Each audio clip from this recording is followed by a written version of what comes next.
Good evening. Hi, my name is Akil Hunt. I am going to be the host for the first segment of the Mental Health Awareness Week series of events. I can't believe it's day 3 already, guys. It's going to be absolutely unbelievable, and it's been such a stellar amount of guests. Yesterday we had the Haringey series of events, which went really well and had a really inspiring conversation around key pillars in the community, from the young to the old, really bringing us together and showing us just how powerful our community really is. And today will be no exception, and we have the wonderful David Mullins who will be joining us. So I believe he's here with us now, so if you could kindly unmute yourself, sir, we can start have a really good conversation. Good evening. How are you?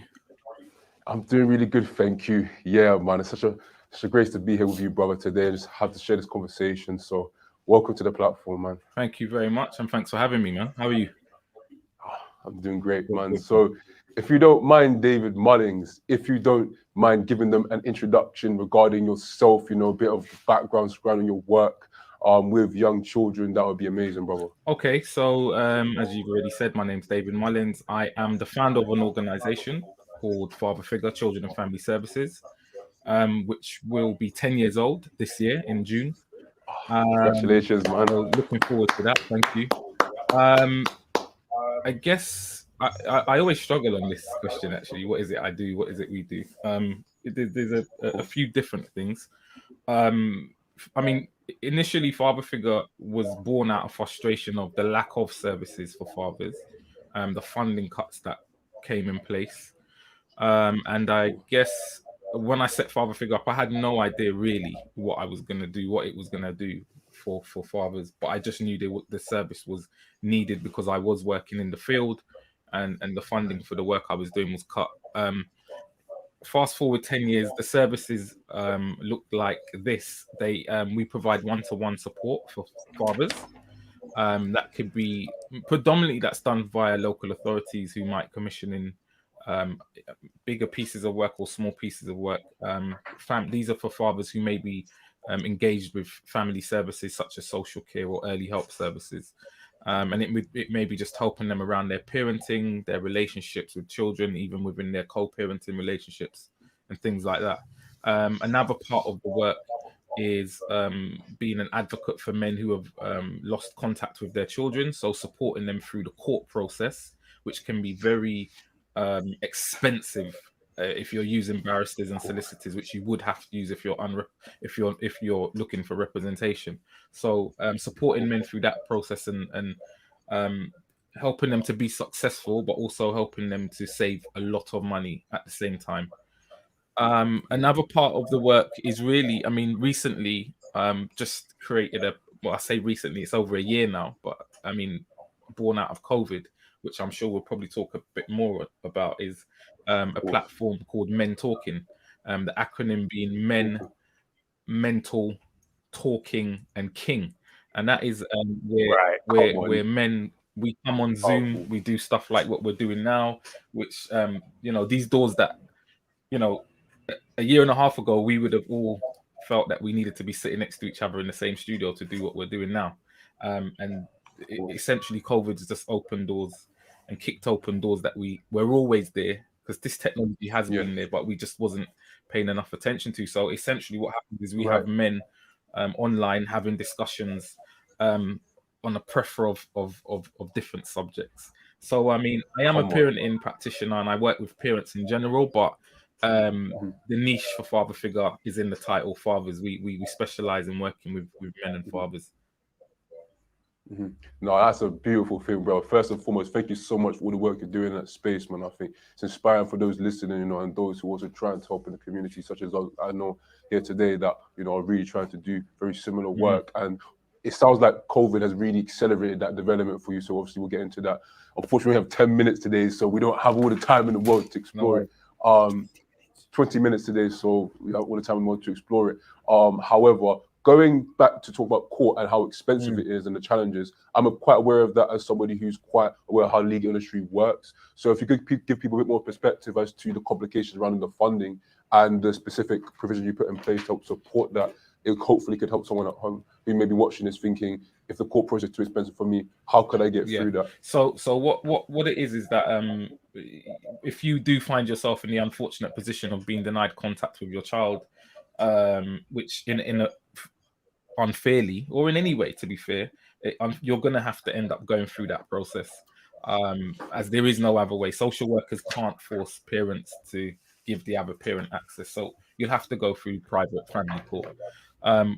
What became apparent whilst I was started my work was that more and more men were complaining to me that they having this issue. I never had experience of being denied access to my children, so I was already doing the work, and I just remember the straw that broke the camel's back. It was another father who said to me, "Look, I've not got access. It's costing me loads of money. I've had enough. It's doing my head in." And he was just talking about some of the things that he maybe even wanted to do, which were not going to be very conducive to his situation. And I just felt this was really important that it was something I looked into. And strangely enough, around the same time, I've only ever received one financial donation to my organization, and it wasn't a large one, but it was significant. And what I decided to do was to use that money to invest in some training, and I became what's called a Mackenzie friend. Now, anybody can be a Mackenzie friend. Essentially, it's someone who goes into court and supports you in court. I trained myself up in that, and I actually did my first year free of donating my services for free.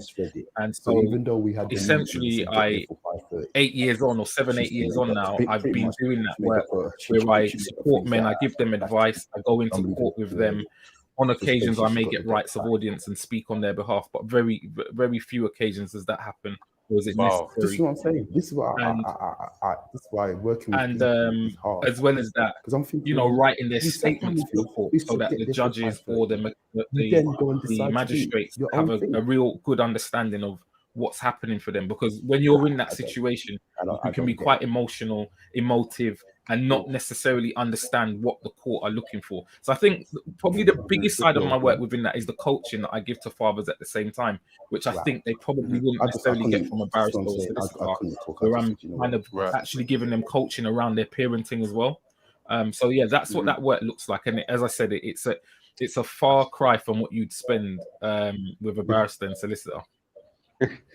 Man, it sounds like you got a new career beckoning for you, David. It sounds like you have so much experience in the court. I could imagine you probably may even consider being more acquainted with the law in the future. I definitely have. I've thought about it, but then I thought that if I did that, I probably wouldn't be able to help the type of men that I'm helping now, because I'd have to charge too much money, and I think that's a big thing. So I think while I want to definitely keep upskilling my knowledge on the law, I don't know if becoming a solicitor stroke barrister would be advantageous to the community, the type of people that I'm trying to help, because the men that I try to help are men that would otherwise probably walk away, in all honesty.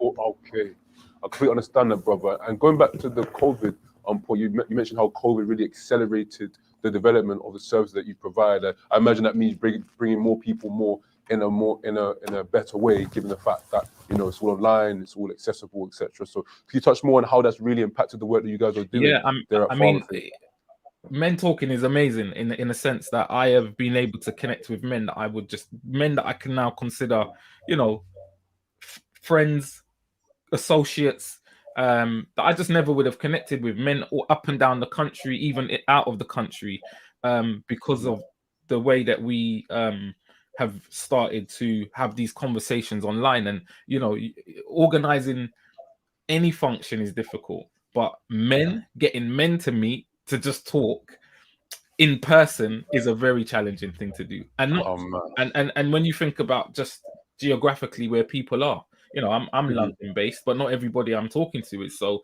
to have the expectation that everyone's just going to come and meet in London every time we meet would be, would almost be not fair. And then we've got men from Derby, Birmingham, all over the country, America, that come on. And as I said, without the current situation, we just wouldn't have created that space. So it's been a learning curve. It's been for me, but for all, it's been so rich, I think, for all the men that have taken part in the conversations. I think. No, man, I completely understand that, brother. And what you're telling me, you're getting not only the national but international, community of men together have the conversation. To me, that represents almost like a representation of the diaspora. How as men, particularly, and it may not be just black men that you service, but as men, like us who may come from other parts of the world without us even knowing it. I feel like by bringing us together and recognizing the challenges that we face are quite synonymous and quite ubiquitous at the same time. I think that's a really beautiful thing to do. So, no, that sounds really powerful. Have you noticed there's any differences in experiences of men that might be from America or men that might be in the UK that you've identified as clear differences, or is it quite similar experiences? I think there are some differences, but especially if you're in America, with how. Let's just take the George Floyd situation with, a lot of us sat here watching that saying, no way would we sit down watching that happen. We'd jump on a police officer. But, the reality is that as a black man in America, you're subjected to officers who carry guns, officers who seem to be quick to use those guns against men who look like me and you. And so really, would you really risk your life? And maybe not live to tell the story while the man he was trying to save possibly, and think, you've got a family. So there are some nuances, but I think, look, men talking is not a space just for black men, but I would say in the whole year that we've been doing it, only black men have come on. and I'm cool and comfortable with that. I get on trains and get on carriages that don't have any other black men on it sometimes, and I crack on and go where I'm going, and I get on with it. I've watched big companies advertise products that I buy that have never had a man that looked like me on it. That's so crazy, if and I've got on in you and I have continued in spaces where we are the only black, or there's only a few, and so if I'm not going out my way to get anybody in, and I'm not going out my way to make people feel comfortable. If they come in and they see it's a ton of black guys and they're not comfortable, we'll crack on and keep it moving. So it's interesting. I think it's much needed, and we need spaces where men will talk and can talk. No, I completely agree, man. I just saw someone in the chat say it's a very powerful chat. And I feel like it's my Uncle Viv, man, literally, man. And like, yeah, man, it's like, I really understand that perspective, because I feel like, particularly someone myself who's growing up, who's, sometimes a bit nervous about talking about maybe mental health or the challenges that I face, I think, it really does resonate with me. And have you just talking about the generational divide between talking about mental health, particularly between the young ages, particularly young men like myself, and I wouldn't say you're an older man, but someone who has more experience than myself. I don't see the grey hairs coming though, so I don't see, what do you feel like? What kind of thing do you tell younger men when it comes down to mental health that really helps them to understand, the difference between being kind of emotionally inaccessible and emotionally accessible to the point in which they can handle that emotional accessibility? You know what? I think it's a learning curve, because it's a journey.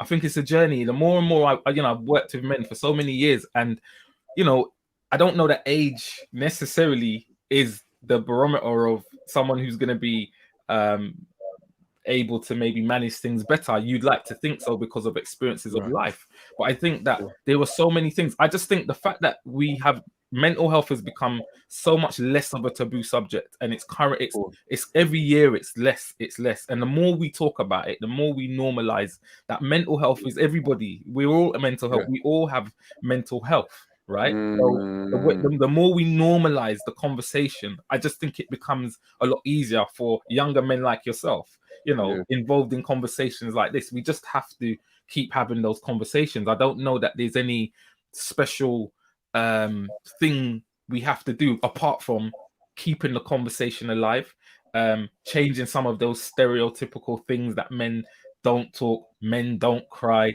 men can't, because I think that it's just a major important conversation for us to keep having, to keep alive with young people, and to not make a big deal out of talking about mental health. We, as I said, it's something that we all deal with in varying levels. So yeah. I completely understand that, man. And talking about that point about we all have mental health, and that the challenge that we face doesn't really change when we grow older. It's just we have to learn to handle more. Do you think there's anything society can do to kind of humanize the mental health of the black men particularly more? Only because I do feel like if a black man comes out and says like, I'm going through a hard time, especially in my generation, you got Twitter, you got the council culture, and it's almost like, oh, get out of here, man, you're soft, man, I don't really like you, and people start making memes and all of that comedy. How can we humanize the black mental health experience more, particularly for those black men who may feel like, if I talk about the fact that I'm struggling, I'm talking about the fact that I'm not doing well to my peers, it's going to make me look inadequate to my peers, and by result, not look as socially acceptable. I think we have to do it more. People that are educated and upskilled on it, we have to be prepared to be vulnerable in public more, so that it's normalized more. We have to upskill and educate ourselves. I remember when I got into this type of work in the year 2006, I think it would be. I remember the organization I went to do a little bit of training with, they had all these different areas, and mental health was one. And mental health, I was like, I don't want nothing to do with mental health. I can't deal with mental health stuff. Like, drop me out of that. I'm not interested. Can't deal with it. Fast forward 16 years, I'm a mental health first aider. I have to deal with these things all the time with the men that I'm working with. So I think it is about upskilling yourself and being prepared to have those conversations, and just being prepared to learn. You wouldn't expect a guy with a broken ankle, sprained ankle to turn out and for a football team. For real. You wouldn't expect him to go on the pitch.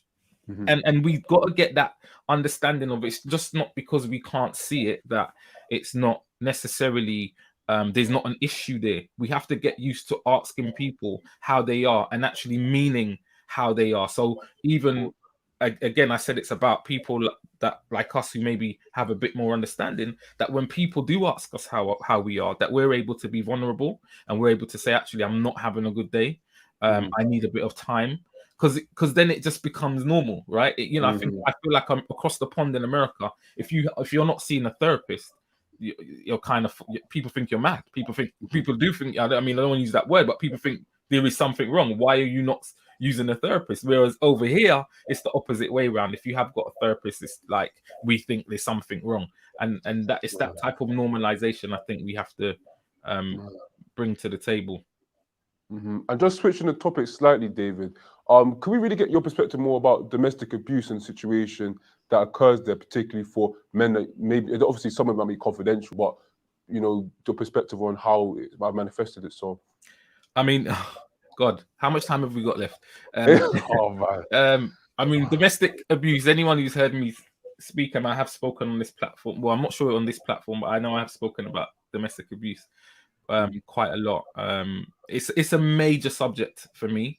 I think that domestic abuse plays a part has played a part in everybody's relationship in some way, shape, or form. That doesn't mean that someone's been physically violent towards you. And I think that as men, I think that women and men, but especially men, we need to have a better understanding of what domestic abuse is.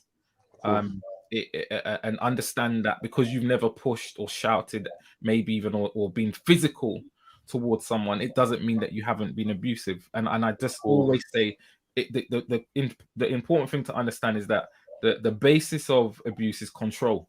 And so any behavior that controls somebody and you're using it systematically to get what you want, it is construed as abuse. And I think that we don't have enough time here now to really get into that, but it's a big subject. I would implore anybody listening, male or female, to give more thoughts and understanding to what abuse actually is and what it looks like, and rip up the blueprint or rip up the rule book on what you think an abuser looks like, because there's no such thing of what an abuser looks like. That that whole what you might think.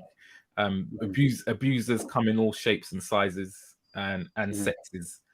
For sure, I appreciate that, brother. And just to wrap up then on that moment, then what would be your top tips for those men that might be watching tonight who are really looking to improve their perspective and relationship with mental health?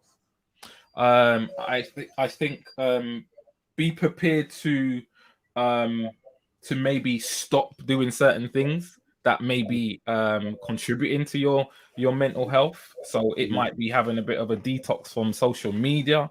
That could be, you know, I think that plays a bigger part nowadays. I think that you know, getting to know yourself and when you're feeling, what are those triggers? I use something called BWF, and it's got two acronyms. It's an acronym, and it's got two meanings. What's your best way forward? But when you're in certain situations, what's happening with your body, your words, and your focus? So think about those times when you are in stressful situations. What's going on for your body? What's going on for your words? What's going on for your what's your focus at that time? And I think the thirdly is like, be kind to yourself. Take time to look after yourself, because if you look, you know, as I said, you know, physically, if you've got a broken arm and you do a physical job, or you can't do that job, and you can't be a father, you can't be a good partner to anybody if you're not looking after your mental health. So you know, look after your, you know, be kind, take time out to recognize when it is you're not at your peak, and when you maybe need that little might be some vitamin D top up, you know, to get yourself back into that place. So yeah, for sure, I appreciate that, brother. And you know, I did say that we're wrapping up, and that was really a strong element to wrap up on. However, I do see that we do have another question that's currently in the chat regarding what services you provide. Given that, you know, you're essentially talking about art for children and families. So do you mind giving us a bit more context surrounding that? Yeah, I mean, some of a lot of I provide. It's difficult because I provide a service, and it's not a service that the average person wants to go in their pocket and pay for. So a lot of my services are delivered via local authority or through someone who's commissioned my work. In terms of, though, I mean, I offer free consultation to anyone via my website, which is fatherfigure.org.uk. And that could be around parenting advice. It could be around advice around a situation that you've got for court, because you've maybe been done, or not necessarily court, but you know, access. I do offer unofficial mediation, so I'm not a qualified mediator, but I do and provide mediation for families, which is what I like to refer to as, and I'm sure the word's been used on the platform this week, culture mediation. I love that word. Yeah. You know, because we've got a lot of people providing services who don't really understand us. So you say a certain thing or you react a certain way, and you know, I worked with a family on Saturday within a contact center setting, and the referral came through that this person that I was going to be working with we needed 2 workers. There's mental health and blah blah blah. I worked with this woman on my own, not a problem. You know, beautiful soul. She had a beautiful time with her daughter, with her son, and you know, I love that work because in this work I feel like I get paid twice. You know, I get paid financially, but I get paid by seeing the joy that I'm able to help facilitate for people when things are rekindled or things go right. So, you know, that's an element of my work. I provide parenting workshops, bespoke parenting workshops, or one-to-one, specific one-to-one support. And as I said, the Mackenzie friend work, where I go to court as well. Do you know what? It's so interesting. Like, I really resonate with the fact that you said, you know, you get paid twice, not only financially, but I could tell spiritually as well. It's almost like food for the soul, when you can see the effect that your services have on those, you know, that you're helping to support, you know, going forward in regards to children and families. And just thinking about that aspect, I know we talked a little bit about domestic abuse a few minutes ago, and I know you said we don't have enough time to talk about it. Yeah. And I'm aware time is of the essence. But I do want to go on and touch a bit more again on domestic abuse and just getting more of your perspective regarding if somebody was going through a situation with domestic abuse. I know you talk about control was one of those elements of it that you found really challenging. And for me, I've never seen it that way in terms of, you know, how control manifests itself in different ways. So if you could elaborate more on that and give the audience that perspective of, you know, from your experience, you know, as it's a very important subject, how can we like understand those kind of key areas from your... So I've definitely given the example I'm going to give you now. I've definitely given it on this platform before, and I'll give it again because I think most people will be able to resonate with it. So as I said already, we mostly a lot of the time associate abusive behavior with someone being very aggressive, violent potentially as well. However, the question I would ask, and I do ask, is have you ever sulked? Have you ever been in a sulk with your partner? Right. Okay. And I think in my whole career that I've been speaking on this subject, I've maybe had one or two people who have said no, and you know, there's not much further you can go when someone says no. Do I believe it? No, I don't believe that. You've never sulked with someone. Now, I'm not about to tell you because you sulk that you are an abuser, but what I'm about to tell you is how sulking can be a form of abuse. So, for example, I've asked my partner my wife to maybe make me a fish dinner. She's asked me what I want, and I said I want a fish dinner tonight. And then I go in, and I've got spare ribs on the table. And if I'm a Rasta man, I'm really upset about that. You'll be very upset with that one there. You can't put part of my food there. Right. So I'm really upset, right? I've asked for a fish dinner and you've given me pork. What the hell are you doing? Right? I'm cheesed off. I'm peeved, and now I'm in a sulk. Yeah, I know, man. I'm in a sulk, and I'm not talking to you. And I haven't talked to you. I've not spoken to you for maybe 2 days now. I'm in such a sulk. And so, you know, maybe there was something we needed to do. Maybe I needed to give some money to you to do something, or maybe there was just things we need. All these things haven't happened because I'm doing one-word answers and not really talking to you. Now, on the face of it, this is relationships. We do this. This happens within relationships. Let's be honest. So, as I said, that in and of itself is not the biggest issue. What would be the utopia way of dealing with that? The utopia way, which we know doesn't always happen within any relationship. We don't always do things the way they should definitely go. But the best way to do that would be saying, you know, darling, I'm not, you know, you asked me what I wanted. I've told you what I wanted, and you bought something. You not only bought something I didn't want, but something I don't eat. And so there's nothing wrong with me. There's nothing wrong with me, the Rasta man that I am. In that moment, expressing myself and saying that I'm upset with that. That's not the issue. And so the next time, I don't know, that I maybe demand or ask for a certain meal, and my partner thinks, oh, I might do something different. She probably will think twice, because she'll think, I don't want to go through that whole silent treatment situation I went through. And as I said, we all do these things. This happens in any relationship. But when you start to maybe use that type of behavior on a regular basis to get what you want, this is when it becomes a problem. Because for me, I don't think I'm an abuser. I don't shout at you. I don't swear. I don't threaten you. That's manipulative. But I have a silent, you know, invisible line of control where I can just withdraw my services. And I withdraw my services and I get what I want. So as I said, don't take the example so literal in terms of that. Just think about how if I use that behavior continually without using any violence, without shouting at anybody, how that actually can amount to being abusive in a controlling way, in a coercive way, maybe as you said, manipulative way. And in terms of anyone who finds themselves in a situation where, you know, they think that abuse is taking place, you know, especially if it's violent or one which is threatening, I think, you know, you need to speak to services. You need to seek professional help. You need to definitely share with somebody what you are going through. You should not keep it to yourself.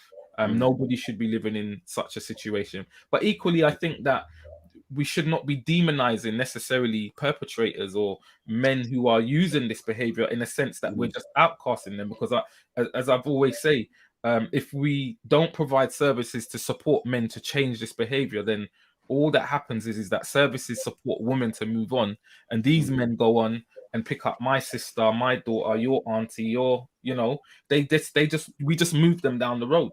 And I think that we need to support men who are displaying this type of behavior. It's not for me to, you know, I tell any guy I work with, whether they are believing in a higher being or not, that it won't be my face you see on Judgment Day. I'm not going to be the person who rocks up when Judgment Day arrives, if you believe that such a day will come.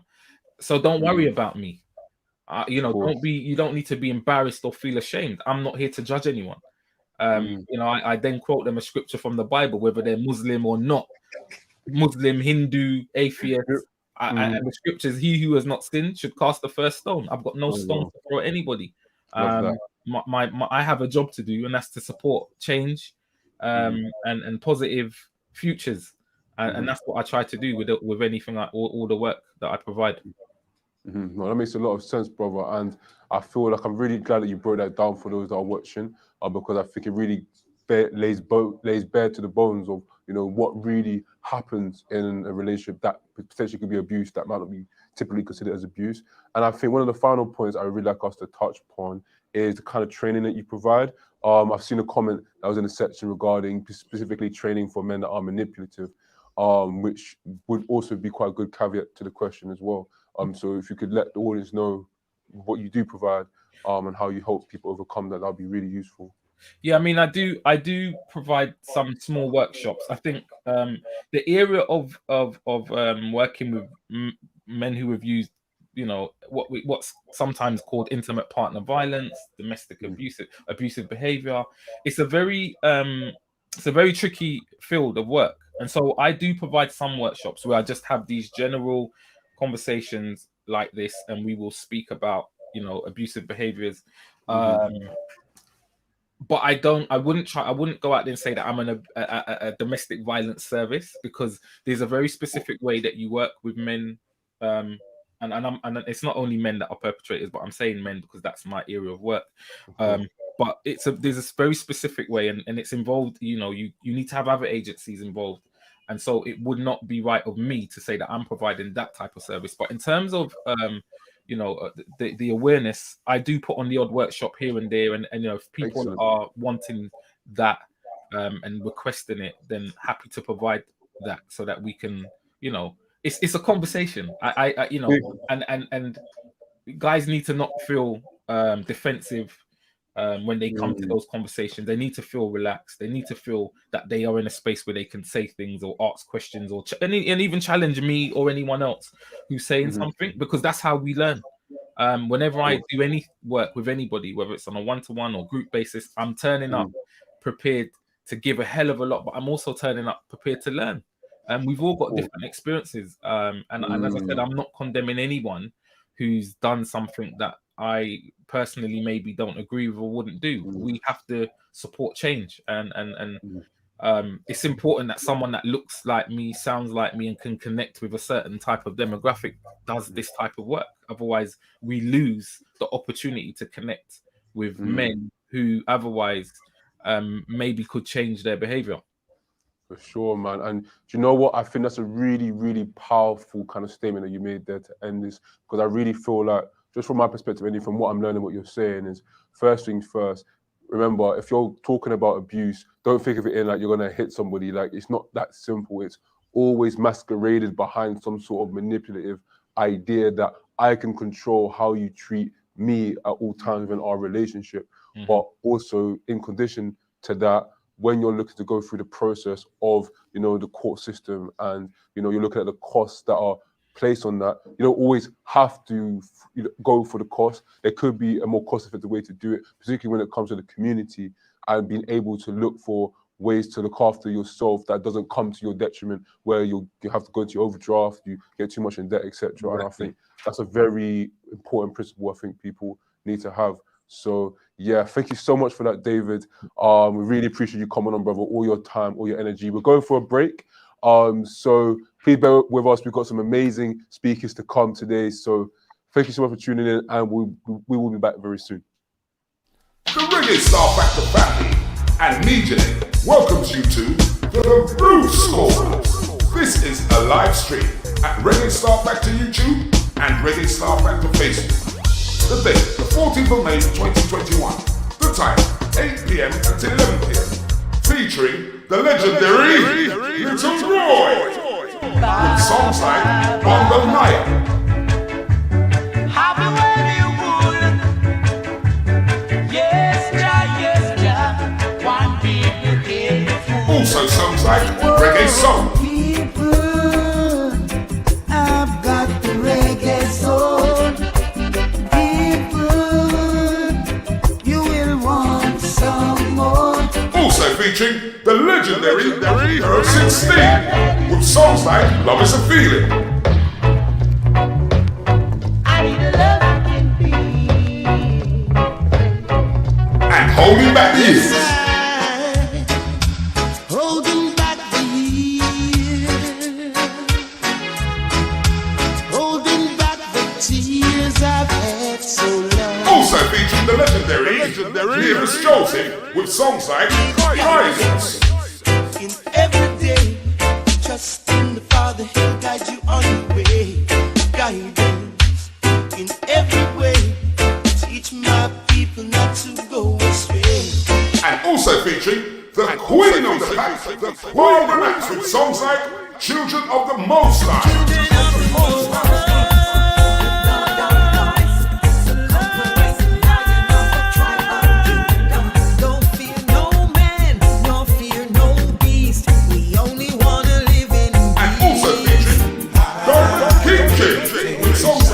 Higher meditation. Higher meditation. Divine man, so much inspiration. This is definitely one not to be missed. Make it a date and don't delay.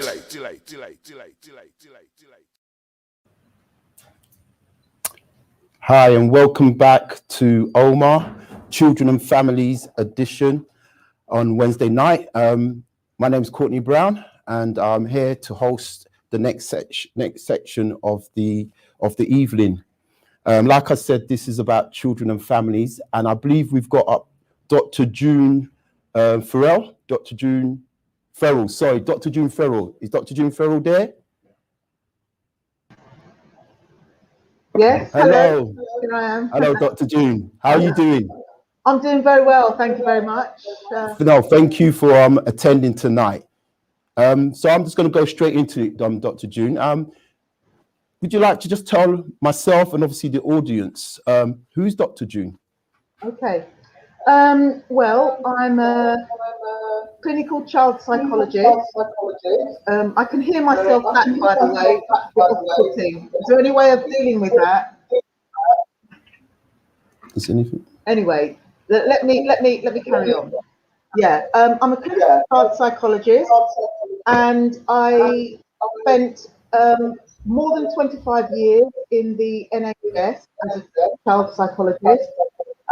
Prior to that, I did some teaching in community and youth studies. And then before that, I was in the youth work field. So I've been around kind of the children, young people area for many, many years in different guises, for want of a better way of putting it. Okay, thank you for that. I'm going to go a little bit deeper. Who are you in terms of how did you get into it? What was your childhood like and your journey coming up to this point? Okay, my parents were part of the Windrush generation who came to England in the 1950s. Now they're both Guyanese. Well, they've passed away now. They were both two Guyanese people, but they met in Trinidad. So they met and got married in Trinidad, and then came to England in the 1950s. And both my brother and I were born here, and we grew up in West London. Okay. And you know, certainly growing up in the 60s, goodness me, I don't know where to start really, but the racism was blatant, it was obvious, it was apparent. In those days, sometimes you can walk into school and you'll see a big sign painted on a wall, N-word out, wogs out. White children assume they could call you names, pick fights.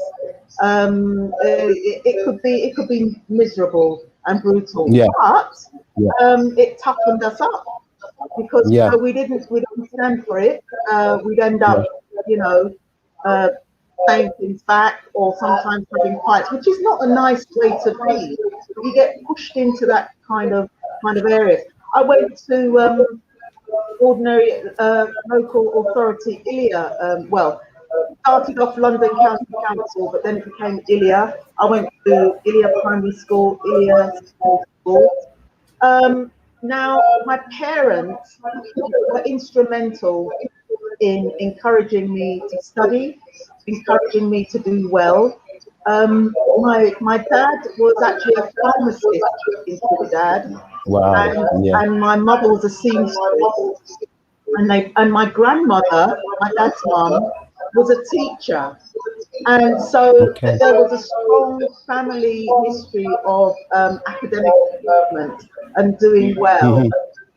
So Right. yeah, for me, going to university was a given. That was going to happen, even though I was told at school quite clearly and blatantly by the careers that university was not for people like me, whatever that was supposed to mean.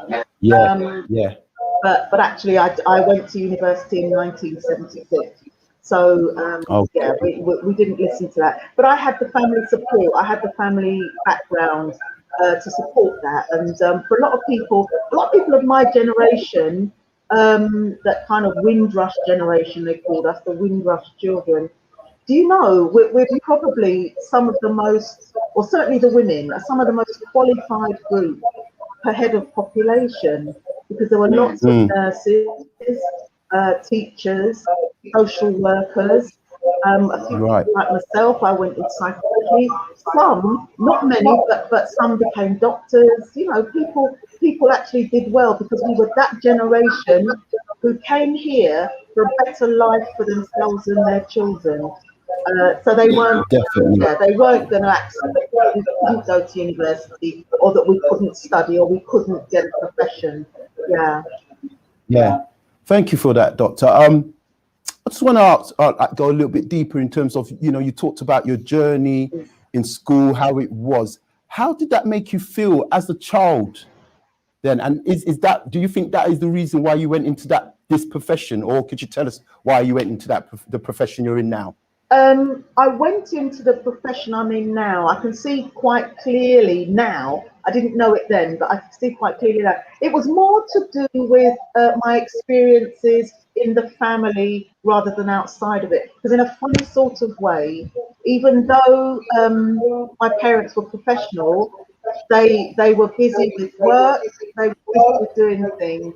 And I don't think my brother and I got as much of my parents as we could have done. So I would say there was a bit of neglect, not deliberate, but more to do with how they had to both work, how they had to both, hustle to keep us fed and to keep up and pay the mortgage, I guess. So, but I do think though that my upbringing in my family, I think, did lead to my interest in child psychology, because I think if I look back, I could see that there were times when my mother was depressed, and maybe even my dad, but he wouldn't have known it.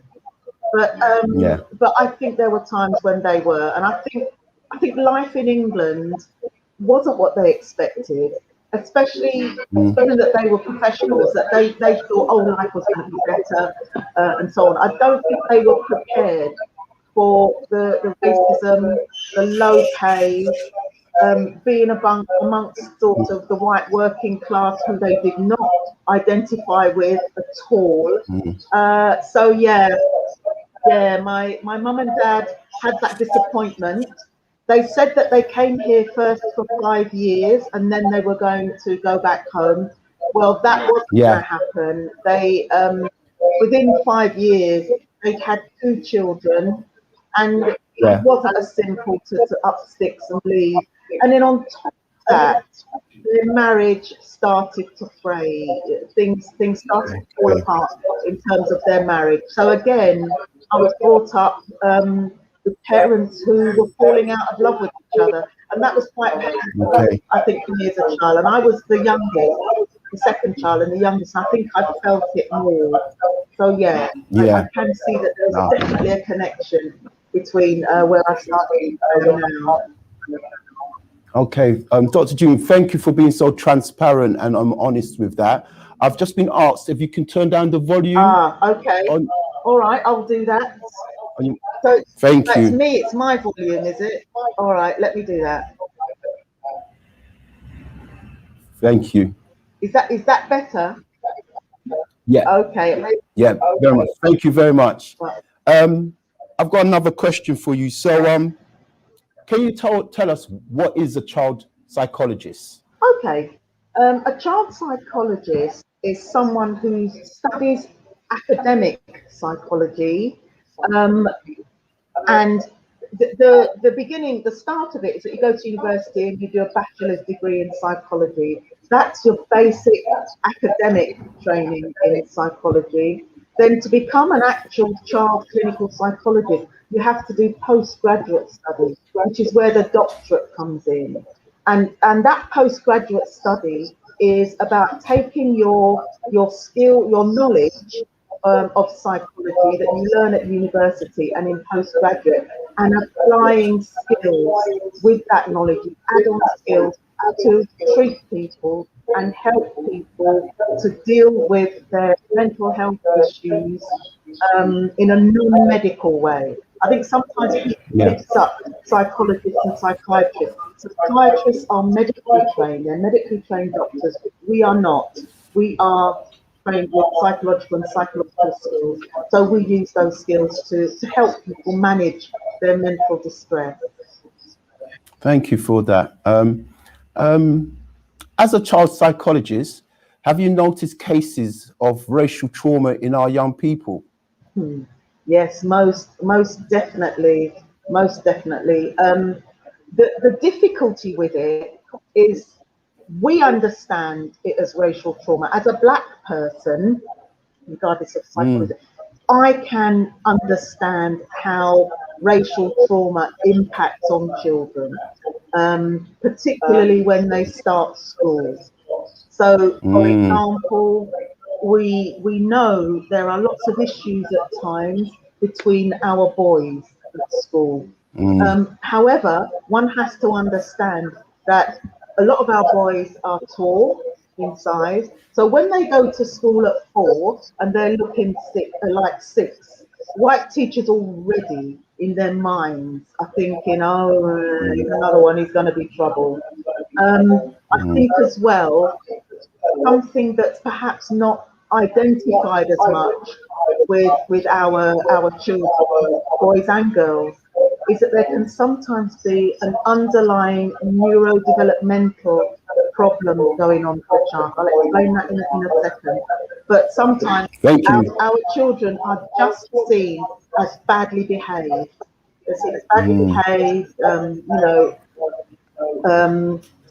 problems, won't do as they're told, obstructive, they're just and destructive and difficult, and it's not recognised that there might be something going on. Now, I mentioned neurodevelopmental difficulties, and what I mean by that, everybody's heard of autism spectrum disorder.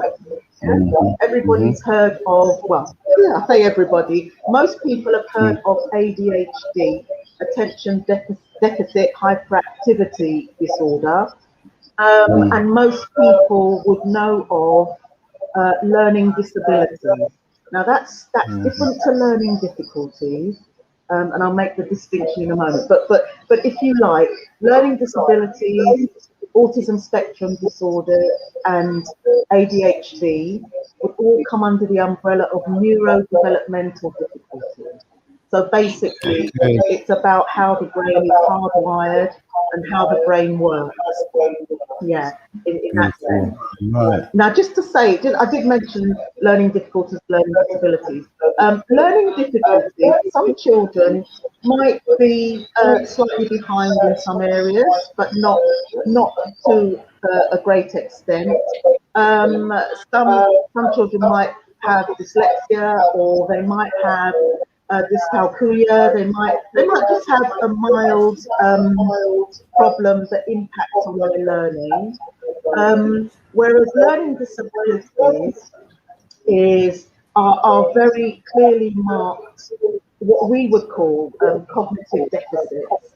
They've got problems with learning and intellectual difficulties that are not going to go away.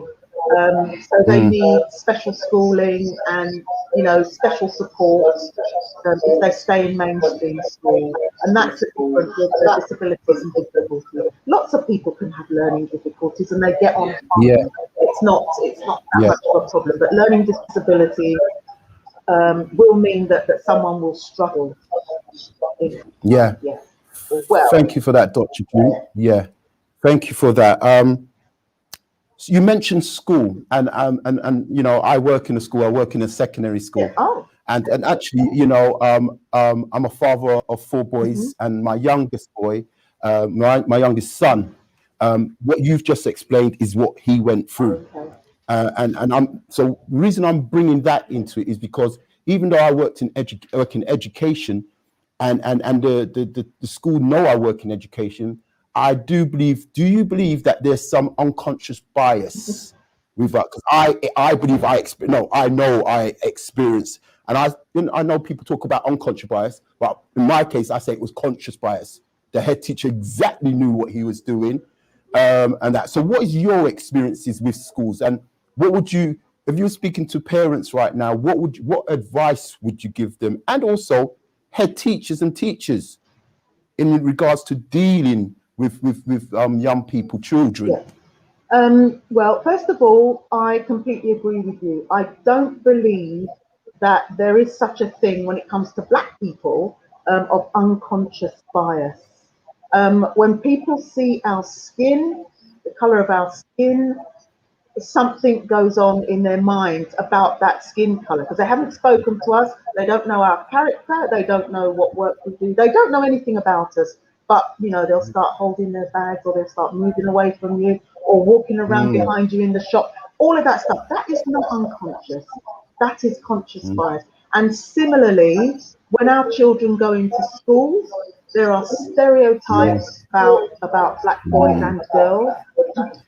We get stereotyped for our hairstyle and our hair type and the styles that we wear. And as we say, the kind of tall, big Black boy. I have a son who was a tall young Black man, and again, it just starts. You know, they start. So it's not unconscious. However, I would say sometimes the young men's behaviour doesn't actually help them. So some of the work I do is to help young people, not just boys, girls as well, to navigate and negotiate around the racism that they experience, because they're going to have to learn that to manage in 100. society. You know, and that is something that I would recognise and I would work on with a young person. Part of the difficulty is that in a lot of CAHN services, there is actually a dearth of Black consultant psychiatrists and Black clinical psychologists who would understand this and be able to take this up in the work with the young people. Now, you asked something about schools. Did you ask something Yes, about I schools? did. What would you say to head teachers and teachers in regards to how they respond to young people that have these difficulties that you mentioned earlier on?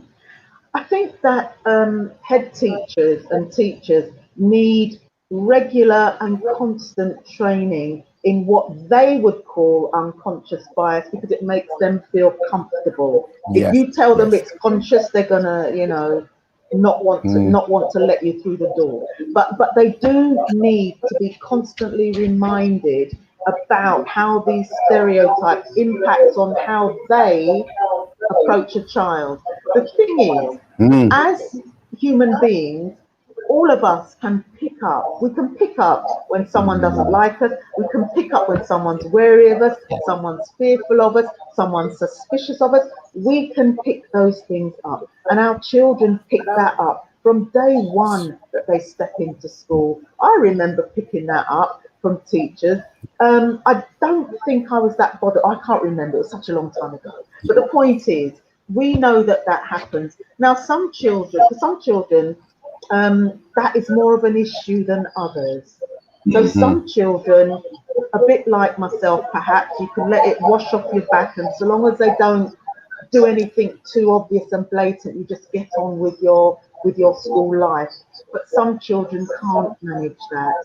Some children will feel victimized, picked on, we feel everything's unfair, and they may respond to that and react to that. And we all know what happens then.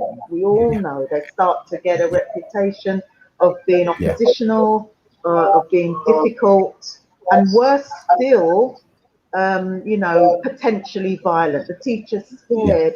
I thought he was going to do this. No, he wasn't doing anything. He was just upset. He was just angry. That's it. The language, I felt threatened. Yes. He aggressive. And I felt threatened. And then the tears come down. I've witnessed it. And we get that right through, and that even happens to us in our professional lives.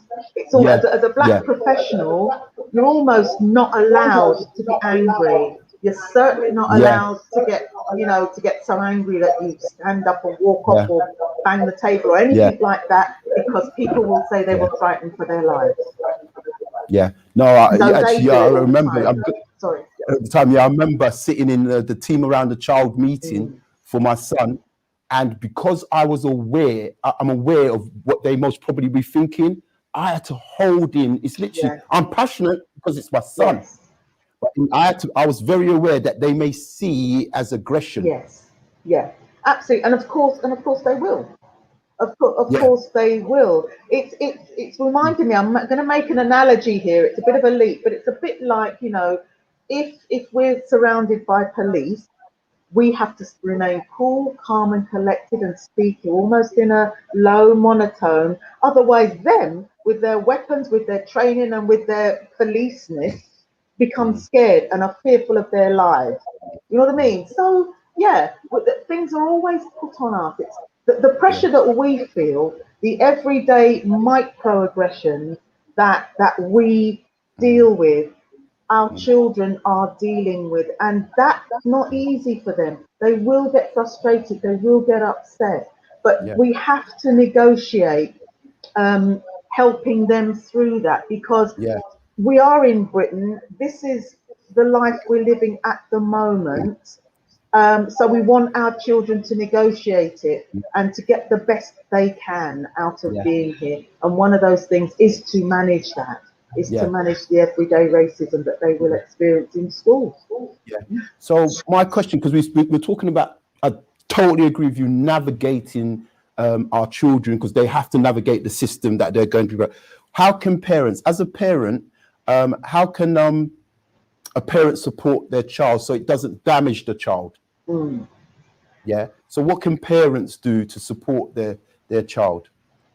I think the main thing that parents can do to support their children is listen to their children and help their children to problem solve.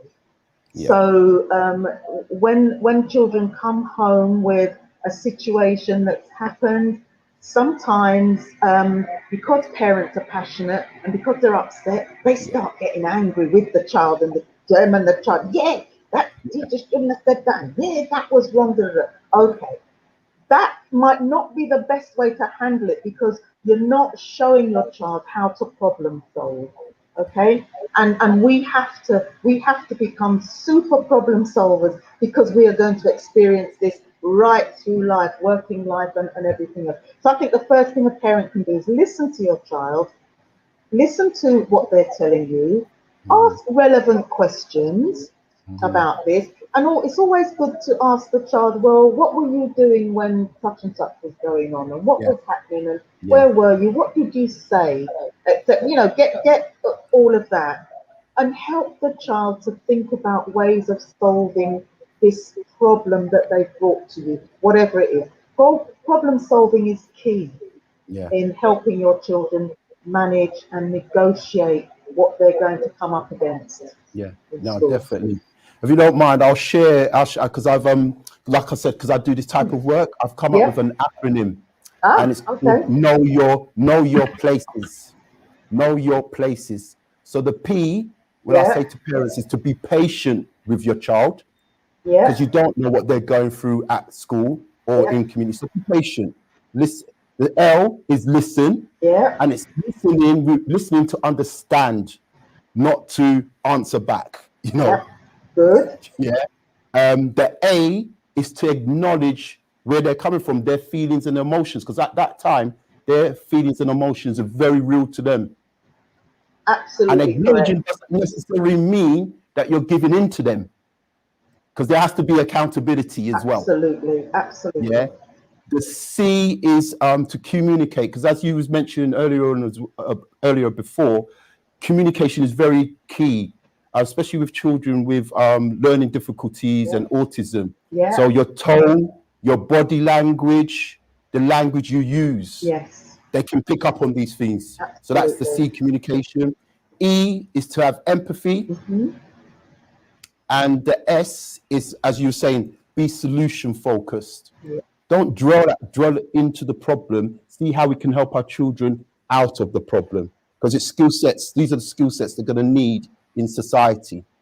So I just thought I'd share that. Well, I think that's excellent, Courtney, and I hope you don't mind if I use that with some of the black families that I work with, and I will tell them it's yours, Courtney Brown. I think that's know your places. I like that. I like that. No worries. No worries. So, Dr. June,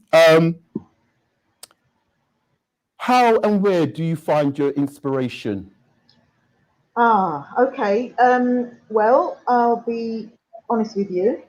I got into, if you like, I've always, since the 70s, I've been, you know, since things like Black Power movement, since things, you know, like reading and listening to people who I think have a strong perspective on race. So back in the day, I was very, very inspired by Dr. Cresswell Singh. Okay. I don't know if anybody knows, she wrote a book in the 90s called The ISIS Papers. Oh, I heard about that. You've heard of that. But well, I was really, really inspired by that. Dr. Francis Cresswell Singh, The ISIS Papers. Dr. Francis Cresswell Singh and Neely Fuller. Neely Fuller is somebody, I don't know if you've heard of Neely Fuller. No, I haven't. Okay. Nope. Neely Fuller inspired me. Again, back in the day, he writes about how, you know, white supremacy and the kind of whole construct of white supremacy and how it keeps us where we are. Doesn't matter how educated we become, doesn't matter how many degrees we can get and whatever behind our names. We are kept in a box because white supremacy will keep us there. Yeah, so that was quite inspiring. And people like Dr. John Henry Clark, his views on race and so on. And then as time went on, I began to get more focused on what I would call African traditional, sort of African spirituality. So I take a lot of comfort from, you know, meditation, you know, in that meditation, communing with my ancestors. That's the thing that keeps me going. It keeps me strong, and I feel fine with that. I mean, I'm more than happy. Whoever, you know, whatever people's beliefs are, that's absolutely fine. You know, if it works for them. I was brought up in the Christian church, in the Seventh-day Adventist church, but that did not speak to me as I got older. As I became an adolescent in my 20s, it didn't speak to me in the same way. And particularly when I started learning about slavery and, you know, all those things that you start to learn as an adolescent, and I got an understanding. So I found my inspiration through Black writers. And just when are we going to see your book? You know what? You never know. You never know. That is something that is that is around in the ether, put it that way. And to be honest with you, I think I really need to get on with it, don't I suppose. Yeah. I'm looking forward to it. And finally, Dr. June, can you give our listeners 3 things, actions they can take now to help them with their children thrive? Right, 3 things to help children thrive. Okay. Well, I guess I was thinking about this last year, this pandemic, and some of the things that has put a strain on children and young people's lives, because we've seen a rise in anxiety, worry, and so on.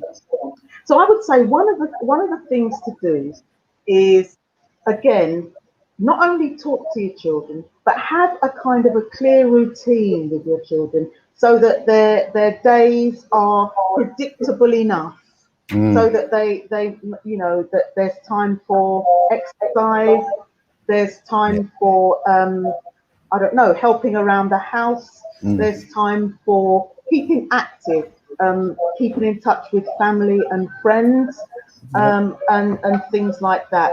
I think as well that it might be important to, if you have maybe older adolescents, introducing your children to different types of writing, different types of Black authors, different type of writing. If your child has an interest in understanding some history, so maybe some kind of Black history. I think it's important that our history is taught by us. I know there's a call at the moment for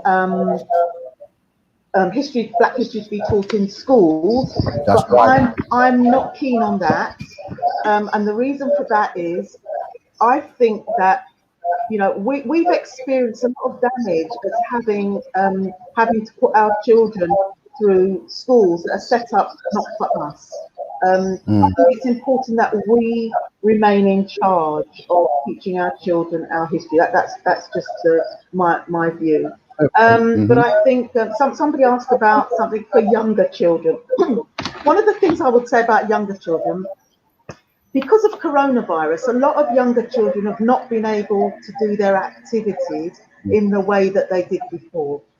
Now we are on the verge of coming out of lockdown. We're on the verge of creeping back to whatever normality was, maybe not quite the same, something else. I think it's always good for young children to have some activities, maybe a sports activity, or maybe some kind of, any activity that they enjoy, that they can do with other people. That's a good thing for them to do. I think sometimes, because for good reasons, we're focused on academia and we just want them to be doing their maths and their English. I think that's fine, but also give them some leisure time and some activities. And a sport is great, gymnastics or something that they enjoy, something they want to do. But routine is absolutely important for children. That's vital. And so hopefully after lockdown and what that brought with it, if parents can get children back into a routine, that would be very, very helpful for their mental health. It would really support them. Oh, wow. Dr. June, I could sit here all night with you. It's been so informative. I'm definitely going to contact you outside of this, because I think there's a lot we can do in our community. But once again, thank you very much for your time. Welcome. And I'm looking forward to your book. Thank you. Okay? Thank you so much. Thank you, Courtney. Okay, bye-bye. Take care. Bye-bye. So I hope you enjoyed that. Some great advice from Dr. June. Please stay online as we are going through to the next section. We've got 3 more guests. So we're just going to go for a short break, and you'll see us on the other side. Take care.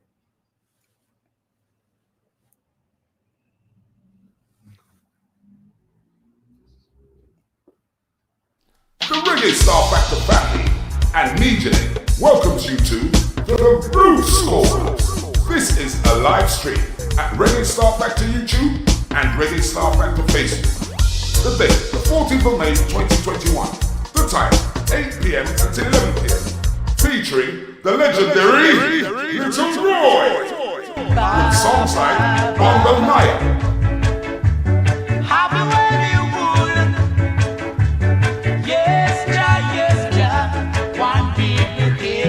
Also songs like Reggae Soul. People, I've got the reggae soul. People, you will want some more. Also featuring the legendary Earl 16 with songs like Love Is a Feeling. I need a love I can feel. And Holding Back the Years. Holding back the years. Holding back the tears I've had so long. Also featuring the legendary Miss Joseph with songs like Guidance. In every day, trust in the Father, He'll guide you on your way. Guidance in every way. Teach my people not to go astray. And also featuring the Queen of the Pack, the Queen Relax with songs like Children of the Most High.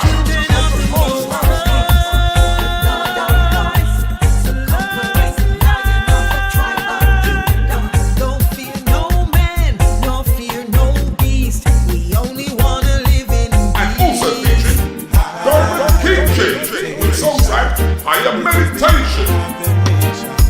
Higher meditation. Give I man so much inspiration. This is definitely one not to be missed. Make it a date and don't delay.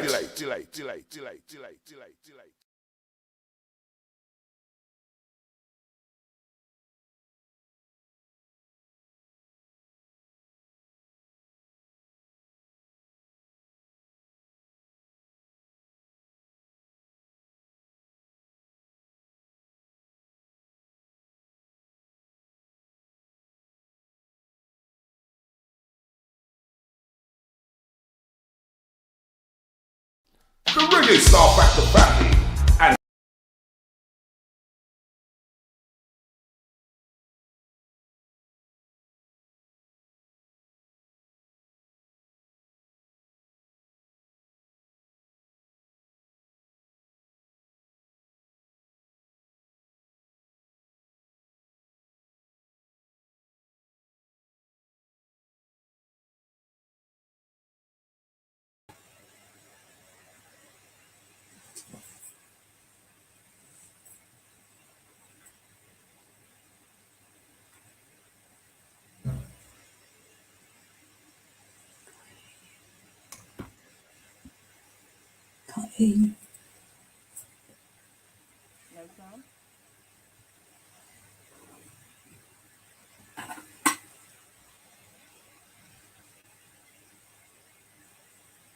Yep.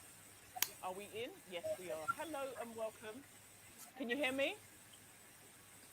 You're very low. Okay, I'll just get the sound engineers to just fix Better. that. Give us a thumbs up. Better? Yeah. Should I project my voice? No, that's better. Excellent. Well, welcome and thank you for joining. My name's Fiona Small. Thank you, everybody, for joining us. I am joined with my co-host, Akil. Can you see him? There's the both of us here. So who wants to go first? Let's go with Roslyn. Roslyn, would you like to open up and give us an introduction? I'm Rosalind Daisy. I'm a child and adolescent mental health psychological therapist. I've been working with children and families for over 35 years in different capacities, in youth services, in criminal justice system, with social care, education, and now with child and adolescent mental health services. Excellent. Thank you. And Maureen, welcome. Would you like to introduce yourself? Hello, I am Maureen Anderson. I am a parenting consultant. I have been working with families for approximately 25 years. I'm a grandmother of 2 children, and I am also in the menopause space and the bereavement space as well. Thank you. And I'm Fiona Small. I run a CIC called Young Mum Support Network, and I'm joined by Akil. Would you like to give another introduction? Sure. Hi. I'm currently working here at the Open Minds Alliance today as a co-host. I'm a young leader, aspiring leader anyway. Given the experience today, I couldn't call myself a leader, just due to the fact that some of you worked in this space longer than I've been alive. But no, love to speak, guys. And yeah, just glad to be here. Awesome. Thank you. So let's go with child, adolescents and mental health services. I'm going to put my parenting hat on as well, because I also have two children. I have a 16-year-old and I also have a 9-year-old. And interestingly enough, Rosalind, I had to call on you very recently to do some intervention for myself, just because I had identified that there was a need. Should we kind of bring some context into those who are practitioners like us all, but when we also have children in our own sphere or households that we have identified need some support? Could you share a little bit about, kind of the best approach? Because, I know that as a culture and also as a community, sometimes we ignore things. How would you advise other parents who may be identifying that their child could do with some assistance? What would you recommend and suggest? Okay, can I just say that I'm also a parent of 3 boys, 31, 19 and 14. So I've had to deal with every stage of development and every possible problem you can consider with children. I think the important thing is to have dialogue with your children. So if you can build a relationship with your children where you can communicate with each other, you'll soon realize when something's not right. Your children will speak to you, or your maternal or paternal instincts will pick up things when your child isn't okay. Yes. So it's very important to have that dialogue and just be open with them. Acknowledge when you see something. They may not tell you, but acknowledge if you see it. But let's put on also our practitioner hat, and Maureen, you can jump in on this as well, because we've got the manuals, we've got the books, we've got the training, but we've also got real life, that we're dealing with. And as much as relationships are really, really important with our children, how do we accept that? Because sometimes it can feel like a failure. Can I be honest here? Can we be real? Are we in a real space? Definitely. I want to be real with you. If your child and you're the practitioner, you're the one that has these solutions, you operate in a space where you deal with parents on a day-to-day basis, you're helping them find solutions. And in your own household, you're thinking, hold on a minute. Sorry, the pat was going to come out now. What's going on? Yeah. Are we confident enough to say, I need some help? Or are we like, nothing's wrong with my child, not my child, not my child? I think we have to be honest with ourselves. I mean, there's been times when I've seen there's problems with my children and I can't help them because I might be part of the problem. So I've looked externally for help for them because that's what needs to happen. We just have to be honest with ourselves. If we love our children and we want our children to thrive, we have to put ourselves to one side in those instances and focus on them and their needs. Absolutely. Can I jump in? What say is the first step? Yes. What's the first step to that? Definitely, I would say for all parents is to know who your children's support bubble is, whether it's pandemic or otherwise. Who would they go to if they had a problem? Because it's not always for them to come to us. We like to think, as you've said, that we are the be all and end all in their lives, and that as practitioners, as professionals, we have all the answers, and we have many answers. However, some of our friends and some of our children's friends also have those same answers. So it's good for us to encourage them when there is a problem at home. If you can't talk to me, please go and speak to someone else. Do not keep it to yourself, and giving them permission to take their business outside of the home is very, very empowering for them. And we should move away from what goes on inside my house stays inside the house. That's not fair on our children. No, it's not. Because and you've just touched on something. Yeah, but you've touched on something that is historical. Yeah. So when you're dealing with something that is historical, you're dealing with, I'm sure all of us, I'm sure you've heard that, what stays in this house, you know, don't take out our business, don't be talking. So we're familiar with a certain language. How do we now recondition and unpack that and be like, talk your business, tell them what's going on, talk it. Sorry. But you know, how do we shift from what we've known? Remember, this is our foundation. That's what, you know, many of us know. How do we now, you know, evolve? We're now this new age parents. What does that look like culturally? Yeah, well, I mean, I would say we need to put our hand up and say to them that what was done previously from granddad, grandma, whosoever, it had a purpose and a place then. But today we realise that things are different. It is okay.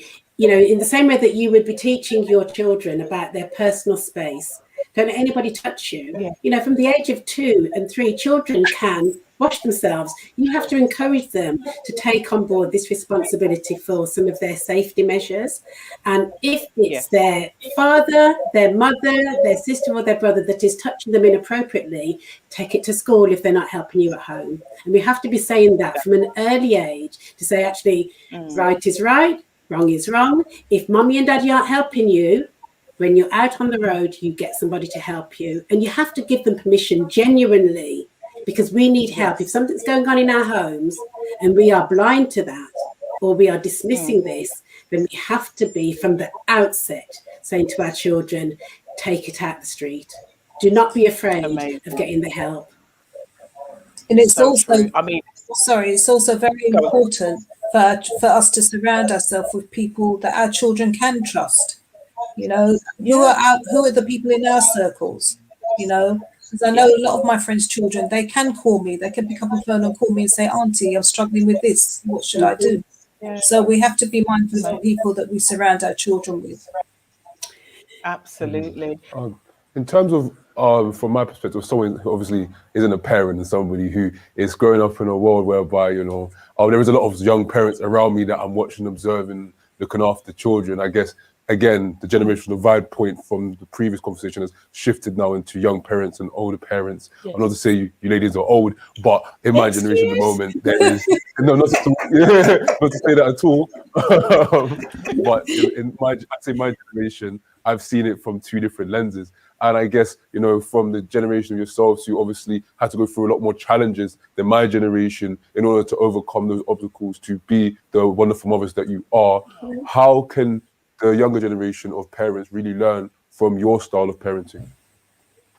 Great question, actually. I if I was to jump in, I would say, you know, you also are the tech generation. You touched on it more. In my niece, who's 4, she's got this TikTok thing. It says, no, don't touch me there. That is my no-no square. Ooh. And like literally, you hear her singing this. No, don't touch me there. That is my no-no square. You're like, where did you get that from? She's like, TikTok. But when you think about it, it's right. So you think about yourselves now, whereas, you know, we had the telephone, you know, the kind of television, and there wasn't that kind of accessibility to kind of even finding out information if we wanted to. Do you know what I mean? We had to ask questions, or you just picked up on the adults around you. Whereas it's a very different time now where, you know, we're being taught by you. I'm being taught by my 9-year-old. You know, he set my TikTok up and he's like, Mum, you do this and you do that. Come, you ain't got enough followers, Mum. Let me show you how to do a TikTok. I'm like, okay, but we've really moved into a whole different space where once upon a time, I'm the adult, what I say goes, do as I say, not as I do. Now we're like, can you show me how to do this, please? Work this for me, hold this work. Do you understand? We've really shifted to the extent where, you know, we're actually okay as adults to be vulnerable to ask you to say, and it's probably empowering for the youngsters to be asked these questions as well, thinking, they don't understand it, you know. I think, I don't know if anybody else would like to add to that. Yeah, I think also I'm a grandmother, so you have much younger children. My son is 33 or 34. I can never remember. That's a sign of age or even a sign of menopause. Is that children have always enjoyed being teachers. So if you think about your children that are at primary school, when they've got their toys around them, they want to be in that position of authority. So for us as parents and grandparents, to be able to say to our children and our grandchildren, can you help me with? And sometimes when there is a disconnect, if the relationship has broken down a little bit, one way that parents can reconnect with their children, whether it's their teenagers or their pre-teens, because sometimes those challenges can arise at the age of 9, 10 and 11, is by suggesting to them that you do need help with this modern technology.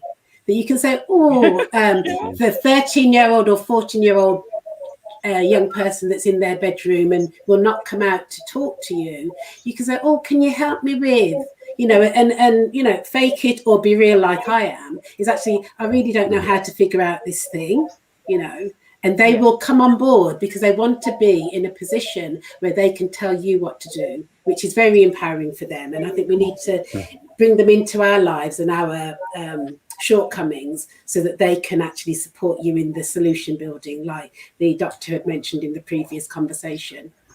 Yeah, we have to put our egos to one side and realise that we're not millennials. We don't have to know all for the technology, and we have to go to our children, and that builds our relationships with them. Absolutely. Just to approach it from a different perspective. From my perspective, I have a mother, and my mother is a beautiful black woman, like all of you, and obviously she's given me so many principles and so much knowledge and tools to really fend for myself, in order to survive in this crazy world that we live in. And I guess to kind of follow up from my previous kind of misconstrued way of trying to articulate myself, I was really trying to say, how have you guys learned from growing up the tools to make yourself the mothers that you are today, that hopefully the younger mothers who are growing up can really learn from, so they can also be great mothers too? Well, I learned from my parents. I mean, my mum came to this country when she was 16 years old. She was a St. Lucian Indian woman, so she faced a lot of racism here. My dad came from Dominica. He went into the army. They got married. They had their children. And like June said previously, they didn't really have time for their children because they were busy trying to keep a roof over our heads, work, and deal with the oppression that they were dealing with on a daily basis. So me seeing them having to go through that helped us to build resilience in some ways. In some ways it wasn't helpful, but we had to learn from that. We had to manage. And that's what gave me the strength to do what I have to do with my children. So I try and teach my children to be independent. I try and teach them to be ask for help as well, to be communicative. And I've learned from my parents. They were strong, resilient, and I don't know how my parents did it, to be honest, but they've imparted those tools to me so I can pass them on to my children. Yeah, but there's a bit of a shift as well in terms of the, how can I be polite about this? The kind of what's norm. I work with young parents, and I'm finding, and what I found as their norm is extremely different to what you're describing, Rosalind, because there is, I don't know if it's that they want to be their child's friend, or there's a cycle and a pattern that has been followed and adopted, but there's a lot of relearning that needs to take place. And when I say relearning, it's like if you've always known what you've known, and then somebody comes along and says, do you know that there's another way? Or do you know that is, could potentially create some dangers down the line? So you're actually having to approach, and I'm sure, Maureen, you've got stuff to say on this. You really have to look at, even when engaging with other agencies and other services, and I'm sure, earlier on I heard David Mullins talk about early help. I've actually reached out and got some support from the early help team within my borough. They are fantastic, in terms of showing me some strategies as a parent. So I think this whole relearning and understanding that, okay, some people have been set a certain example. So here we come with some different approaches. It's just about how we, introduce that to others. So it doesn't seem like we're coming and saying, no, you're doing it wrong. It's just that things are a bit, a bit blurred when it comes to parenting, because some of them have had to parent themselves, or the examples they've been seen isn't been the good one. I've got families who, you know, they're familiar with going and visiting in the institutions. We're talking about prisons. So, you know, from a baby, they know that they have to have their nappies, you know, all of that early adverse childhood experiences that children have seen and known, and they're seeing people behind a screen, all of that. You think about the conditioning of what that does to a child. And then when they grow up and they're like, their pathway is mirrored exactly what they grew up to see growing up. What do you then say? How do you then steer them and say, okay, that was daddy's journey or that was mummy's journey. What's going to be yours? From my experience of working with parents, I find that a lot of them don't feel empowered to be a parent, to do the parenting stuff. So a lot of the work I tend to do with them is about helping to make them feel empowered, that you can set boundaries, you can, you know, put restrictions in place. You have a parental intuition. You know your child better than any professional out there. So what do you think needs to be done? What do you think would work best for your child? And I try and work with parents on that level. Absolutely, empowering them. Maureen, have you got anything to add? So I was going to say, in answer to, is it Abil's question as to where we got our skills from, like Rosalind, I learned from my parents. They unfortunately died last year during June and July of last year. So within 4 weeks of each other, these amazing people passed away. But what they gave to us as a family were those foundational values of being organised, having education has been really important, working as a team within the family. So we all had chores. There was a number of us as children. So it meant that mum and dad were relieved of some of the additional pressures that come with running a household and raising children in the 60s, when there was lots of racial tensions and other difficulties. Routine is really important. What I would say for the younger generation, and of course for my son when he was born in the mid-80s, my parents heard me reading to my son when he was a few days old. And I was having this big conversation with him. And my dad said to my mum, "What's Maureen doing? Who's she talking to up there?" And my mum said, "Daniel, of course." And he said, "But he can't understand what she's saying." And my mum said, "Maureen knows what she's doing." I didn't, of course.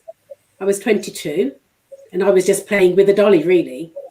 However, she had sufficient trust and belief in me that she never, ever had to applaud my parenting again. Whereas my dad would always say, "Is he still heeding your words?" He's old. "Is he still listening to you? Are you still being an example to the boy?" And I said, "I'm trying to be, Dad." And no matter how old he got, and no matter how old I got, when I would say to my father, "Why am I still working for the system?" he would always say, "To be an example to the boy." So in all of my actions, and sometimes I've made massive mistakes, but the truth of your relationship with your children will be, are they still in touch with you? Yes. Do they still come knocking on your door, not because they want anything, but because they want to spend time with you?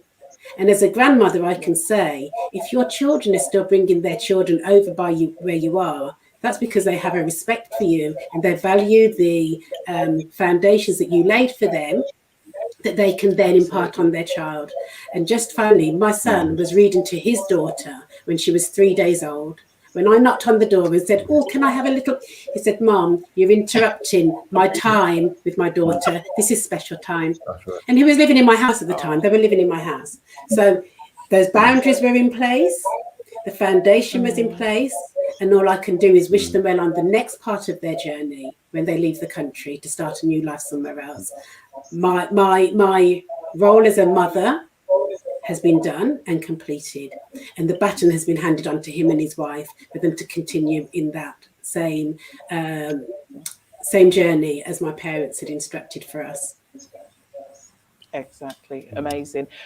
Can I come from another standpoint, because I'm a product of my parents who were married. I'm the firstborn, so I think sometimes where we sit in the family is very significant. My parents, they've got a beautiful story. They went to the same school in Jamaica. My mum came over here when she was 15. She wrote to my dad for 7 years. When my grandma realized, okay, she's serious, you know, she, with the help of my grandma, she helped him to come over, all of that, got married, had 3 children, me, my brother, my sister. Age 16 is when my parents' marriage deteriorated and they divorced. And that really hit me, you know, really hit me. And up until, you know, today, I'm 42 on Saturday, and I'm still impacted by their divorce that took place when I was 16. Being a product of a home, a family home that then breaks down, because what you're both sharing is that kind of lovely, happy, clappy family, you know, you've got those memories to look back on. Whereas I've found that a lot of kind of my turbulence, I always say to people, when it begun was when my parents' marriage broke down. And then, you know, we had gone from 2-parent household to now mummy being a single parent. By the age of just before I turned 17, I was out of that home. And then that was a whole different cycle for me. What would you say, like, to those who are affected by breakups, and especially us as children? Sometimes we're in the middle of things that we can't even articulate, and they don't, because they're going through their pain, you're going through your stuff, and everybody's dealing with it. And, you know, it's a tough time. How is those situations when it comes to breakup and those experiences that children face, how do we do that repair work when we've got children who are hurting from that? I think I went round the houses, but you know where I'm going with it. I think it's difficult, but also let me just say, even though my parents instilled values and had the foundation and everything, their relationship wasn't the best. My dad was very aggressive. When he shout, we froze.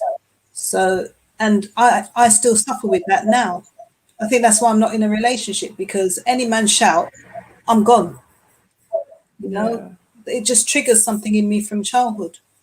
So, you know, it wasn't all hunky-dory, but I think what we have to do is spend a lot of time self-healing, and we have to do that with the parents that we're working with. We have to encourage them to self-heal as well, because if they self-heal, if their children see them addressing their issues, they're more likely to go to them and talk to them when they're struggling. Yes. What's the first step to self-healing? Acknowledge that you have an issue.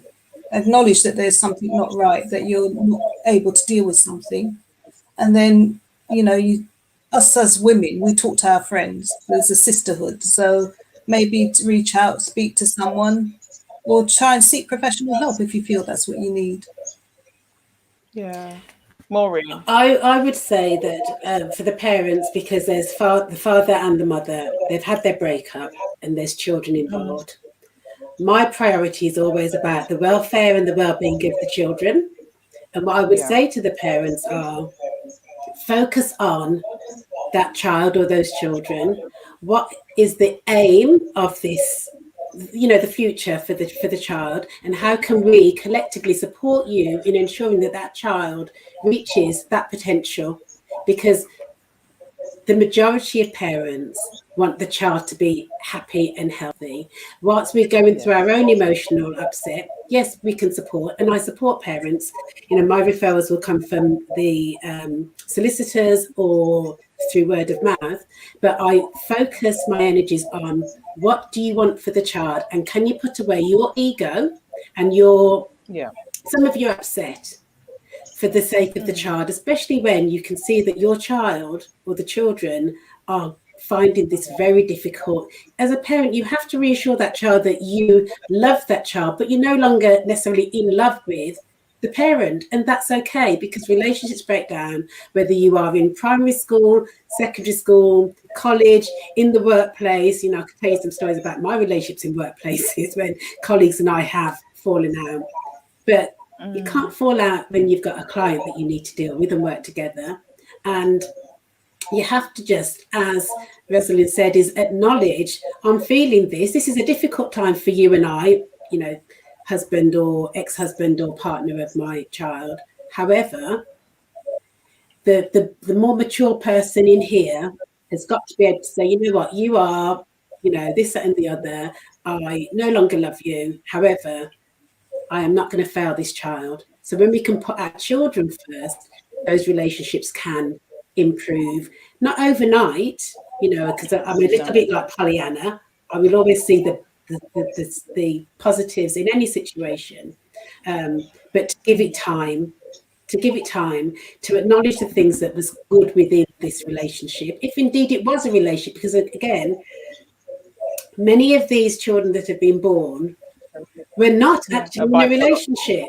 It was just a good time, because who doesn't like a good time? I used to like a good time before the menopause came. Do you understand? But you better protect yourself. Exactly. I'm good. So I think it starts with acknowledgement. Yes, acknowledgement. Absolutely. And be honest. Ownership. Oh, absolutely. I love that. And ownership is, you see what that also does is when we spoke about self-healing, you see when you can own your stuff. Exactly. Hello. As hard a pill it is to swallow, when you can own your stuff, you're good, because it means you take responsibility for what your role and your part, Exactly. And that's when you become adults as well. I'm talking adult talk now, not really. But I'm talking about when you can be responsible. And sometimes even as young people, sometimes I would say there are responsible young people, or there is the ones that have been schooled in a way that it is that I think if you're going to be having a conversation with a son or a daughter who, if they're in a relationship and what relationships can bring, you're going to have a conversation that even if you don't want to have it because you're thinking, should I be saying this? But what would be the kind of byproduct? Yeah, I was going to say, the children have to have a narrative.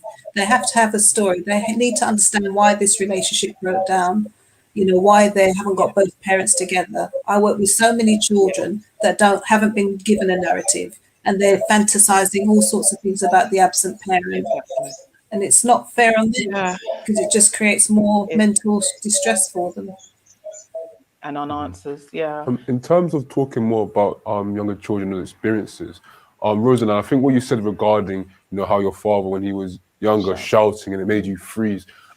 Interestingly, it actually made me kind of freeze as well, because it made me think like I almost jumped into your paradigm and like I almost froze myself thinking just how you felt at that time. And it kind of made me go back to like when I was younger and kind of experiences that I had, whereby like, for example, in my situation, I grew up with my mother and she was very supportive of me, and she looked up to me and my brother by herself, essentially, with the support of our extended family members. But other situations that occurred made me kind of react later in my life, when actually it was only due to those situations when I was younger that I react like that now. And I was really thinking, I have a question for all of you ladies, what are the key challenges you feel that a lot of children face when they're growing up that have a significant effect on them or on the family as they grow older, or the parents get further in the looking after the child? Yeah. You know what I would say? I would say it's that unspoken, because, we want to protect our children, especially as mothers. We want to protect you. And even though we think that in not saying stuff, even though, like Rosalind just said, you will create your own stories if it's not explained. But because of that kind of instinct of being like, I don't want to hurt him, I don't want him to start to worry. But what you're actually doing by not saying anything is actually giving more to worry about anyway. So it is about, for me, what I'm learning now, and I wouldn't say that I'm fully there because I'm still having to kind of have some conversations, but it is about just being honest, giving them something to say, look, guys, let's talk about this. Let's kind of explain this is the situation, and not go around avoiding, which is what we're kind of accustomed to. It's a bit of a coward. Can I just say that? It's a bit cowardly. It's also, you're worried about how they're going to respond. Plus you're hurting and you don't know what to say. So I think it is about just having that dialogue. We started off when we began about dialogue, and I think it is just that transparency, especially if it's an age appropriate child that can understand. And also, if you are communicating with the absent parent, maybe have an agreed joint story that you tell the children. Yeah. Because, one parent might say one thing, another might say something else, and the child's still left confused. Mm-hmm. Yeah. So that's why. Well, can I bring in toxic behavior then? Because we're civil people. We're civil. We can talk about let's find some solutions. Let's co-parent. Let's be civil. But not everybody is like that. Let's bring a little bit of ish into this, right? So you're dealing with people that don't have healthy dialogue, cannot even tolerate each other. How do you now establish that kind of co-parenting, you know, let's co-create a story to then present to our child? How do we work that? I would say, number one, if it's a story, make sure it's an honest story. Do not lie to your children. That's not fair. It's not fair. Yeah. And I'm not into that at all. Age appropriate, as you said, perfect. For those children that are in primary school, it's okay to say that we've fallen out, we're no longer friends. They'll understand that language because that's the language that they use at school. We're not friends. Or children, if they've been in a violent household, know if mummy's been violent or if daddy's been violent. Yeah. So they will know, you know, if it was for the dad who's got the care of the children. I do not like the way that mummy talks to me or shouts at me. And this is the reason why mummy and daddy are no longer together. For example, we know that the statistics are more likely that dads are the ones that's shouting and dads the ones that end up leaving the family home. But for either one of them, if they don't agree with the story that you are saying that actually it's because he's shouting or she's shouting, then the parent that the child's living with has to be the one that just tells the truth. And as the children get older, in their teenage years, they know what violence is. I will not allow myself to be in a violent relationship, to be abused verbally, and neither would I want you to accept somebody bullying you at school or verbally abusing you at school. And for that reason, I am setting that example. It's a zero tolerance. Absolutely. And I just think honesty, the best policy, hands down, it's not a debate. I totally agree. Absolutely. Honesty with your children. Absolutely. Yeah. Well, we have a question here. What if the child is being aggressive to the parent? If the child is being aggressive to the parent, it's definitely either male or female. Yeah, it's a sit down, it's a conversation, depending on the age of the child. A good friend of mine, they lost their daughter, and the child is exhibiting behaviour because his mother's died. That's normal. We have to understand the reason for the anger and the outburst. Is it because of loss? Is it because of another trauma? Is it because they've been in an abusive household? Is it because they've been bullied? Somebody else that I've worked with, his teenage son, well, the mother was killed. The teenager used to play in the garden. The neighbours were upset and vexed at this. This young man now is having a mental health breakdown because he's not been able to talk about the loss of his mother as a teenager. So it's about understanding all of these things that will contribute to a child's behaviour. As they say, a person will react in the most unkind way because of something that's happened to them. And so we need to take the time out to unpick it. If they are causing you or other people in the household physical harm, that's when you check out CAMHS and early help. That's what they're there for. You can't often deal with a lot of those emotional outbursts, particularly when you are being harmed. Zero tolerance to any kind of violence in your household. Yeah, some boroughs have functional family therapy teams that actually go in the home and support as well. And I totally agree. You have to find out what the triggers are, because sometimes it could be the other absent parent saying negative things to the child about you, and then they're just reacting to that. So you have to really find out where it's coming from. That's right. Can I bring in also special needs? Behaviour is a communication. Yeah. Absolutely. So what about special needs? Can we touch on that, because you'll be familiar with that? And I think when we're looking at children with special needs or additional needs, and we're dealing with it could be just emotional as well. And there are different approaches. There are different entry points that we as parents can actually access and get the help, because I want us to kind of not just kind of talk about the fluff here. It's really important that we get to the nitty gritty, because I'm really hoping for those that are watching and might just be able to identify some traits in their children, and, you know, maybe go to their Senko at the school and say, you know, do you think it's worth, you know, going for an assessment, or how can I actually put in an application? Is it via my GP? Could you support this? This is what's going on. Because can I just put my hand up? I have an educational healthcare plan, and I had to push for that for my son. And in the early stages, I was in denial. I think I'm getting a cue card here. Senko. What is Senko?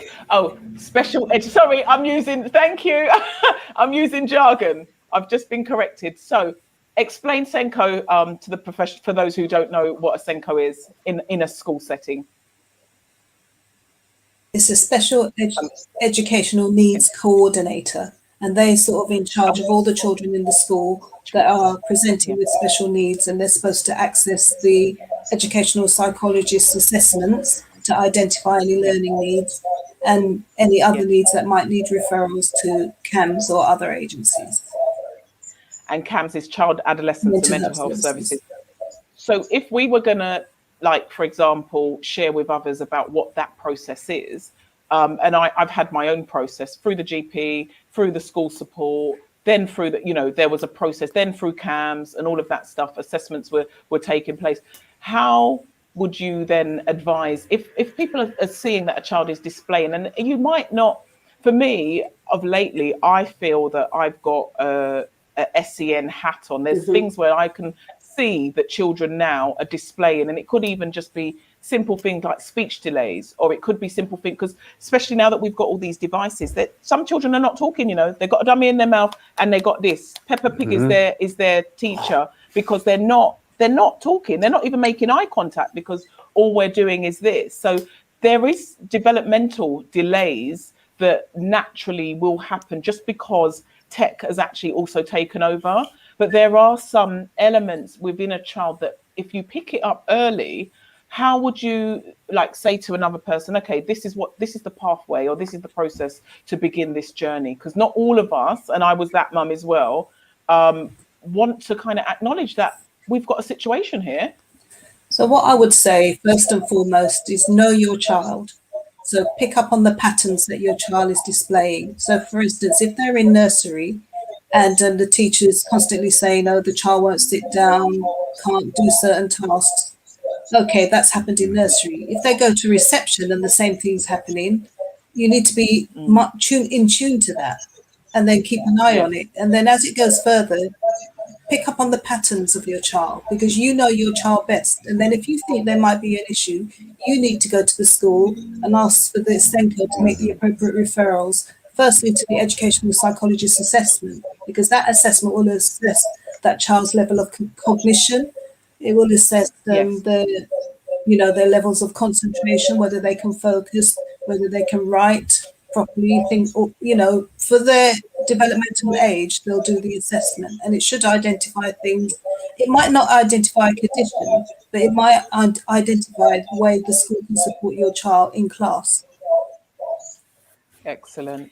Do you mind if I make a segue there? Absolutely. Because I feel like when it comes to special educational needs, I believe like there's certain schools whereby like they might treat those that might not have English as a first language as underneath that bracket of special educational needs.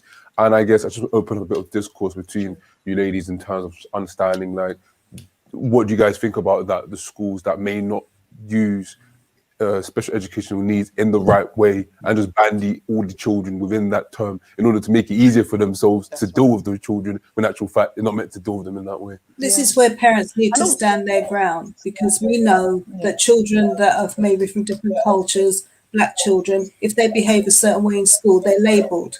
They're labelled before they're seen as a child in need.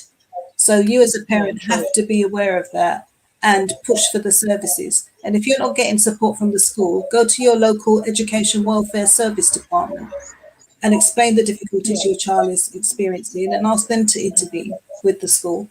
Yeah. Or even get an advocate. Can I be honest with you? I mean, there is a lot of paperwork, a lot of paperwork to read, especially when you get this. This is administration, and this is in print about your child. So it's really important to, ask the questions. And I've been very vocal before. I was like, oh, I'm not sure. Once I got through, I was like, I need some help to unpack this. What does this mean? Because this is against my child's name. It's going to actually follow through. The review meeting that we recently have, which is what's going to take him through to secondary school, that's what's written about your child, in print. So I think like we could do a whole session on this topic alone. I'm so passionate about it, and I'm really passionate to educate parents on it. Do you know why? I had to humble myself and go to some meetings and some forums and sit down and look at what my counterparts were doing, how they were getting assistance and help for their kids. I'm thinking, hold on a minute, I need to go and do some learning, right? So come at evening, I was going to these meetings and sitting down with my little notepad, taking notes, right? And then I felt empowered and informed to then go and present and say, this is the situation. And I really would, for those that are watching and for those parents that, don't be too proud as well.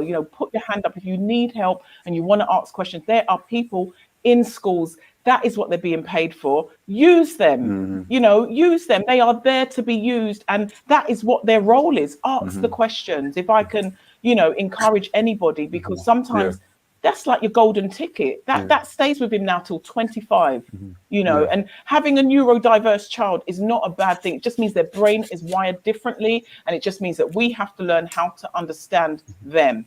So Fiona, just add on to Fiona. So that's very interesting. So my conversation with a parent this afternoon was about this particular topic. She has a 22-year-old son who is now stuck in his room. Lockdown has been very difficult. His routines are all out of order. I asked very pointed questions, and then it turns out that yes, he is on the spectrum. I asked her, how long did she know that he was? And she said, and I asked her whether she understood how she used to communicate with him. This young man is 22. Wow. She's been trying to figure out what his languages are. He speaks perfectly well, but his understanding is different. So I had to break down from being neurotypical to being Aspie to being, autistic, because obviously the language has changed now. And I said that it's really important that you get off this treadmill and go back to basics with him, because he will not cope very well with change. It's clear. When you are trying to be, on your career path and trying to do 101 things, you will be neglecting him, and you can't afford for him to be neglected. Additionally, when it comes to early years and nurseries, obviously they can't do full-on assessments whilst the children are very young, but they do pick up on children's behaviours. But not all parents are able to comprehend that information, and depending which borough you're in will determine whether or not you've got an effective early help team who can handhold a parent through. I've worked with a parent whose children got to 14 and 16, and no one had supported her in understanding her children's special needs. So when I spoke with her, she cried and said, thank you. And I had to explain to her that having a child with additional needs means that there's that special. They're not going to be running around the street, leaving you at home on your own. They'll be there with you, literally underneath you every step of the way. So this is a blessing. And we have to help parents to forgive themselves for wanting their child to be something else. That's true. Embrace the child that we have as opposed to the child that we would have wanted them to be. And that way, those acknowledgements, that forgiveness can help them change the narrative of their lived experiences within that household by meeting the young person or the child where they are at and take those stepping stones. Yeah, I think Fiona made a very good point that you have to ask questions. When people are writing things about your child, and you don't understand what it means, you have to ask the questions. There's no shying away from it, because like Fiona said, that report is going to follow your child all the way through to adulthood.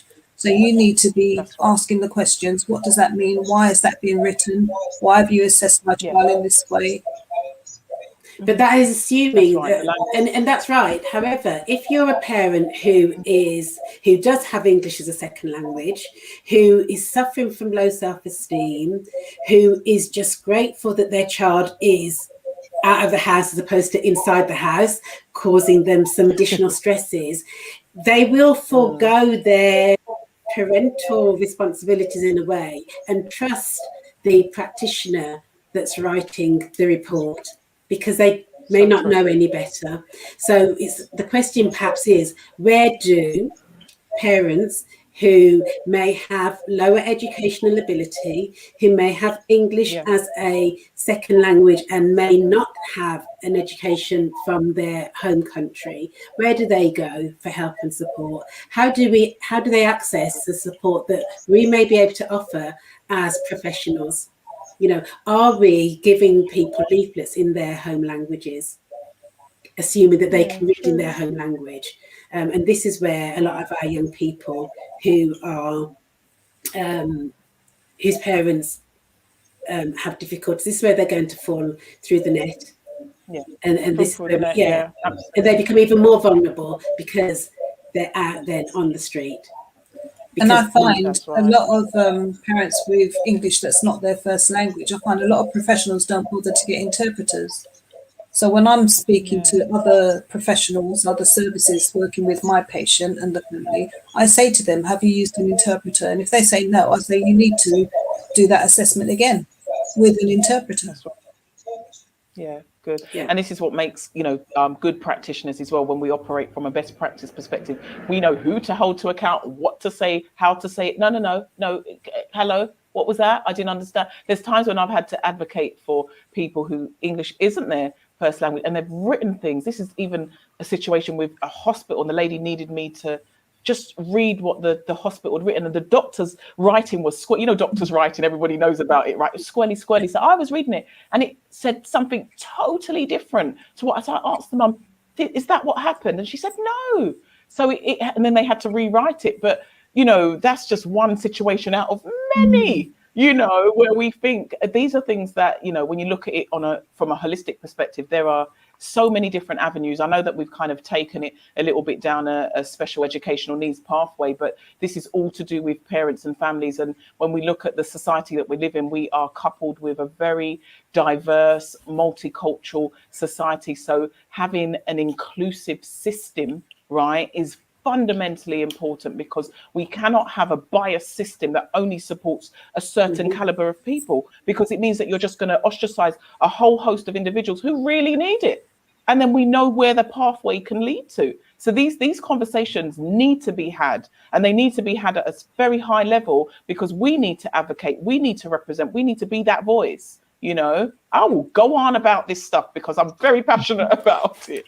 And I think on that note, it's time to wrap up. I think we're going to take a quick ad break. I just want to say a big thank you to my co-host. Thank you so much. Also to Rosalind and Maureen. It's been amazing talking to you both. I could talk to you all evening, actually. So yeah, no, just want to say a big thank you. And I think we should definitely pick up this topic. 100%. Thank you. Time to take a break. One Love Lottery is a new exciting weekly lottery established to help raise funds for our young people aged 17 to 25 and to generate community wealth in the UK. By playing One Love Lottery for just £1 per ticket, you also stand a chance of winning some amazing prizes, including our jackpot of £25,000 each week. Tickets are available from onelovelottery.co.uk or call 0208 183 1832 for more information. Draws are made every Saturday and you can play as many times as you like. Players must be 16 or over and reside in the UK. Please support One Love Lottery today. United we stand, divided we fall. One love.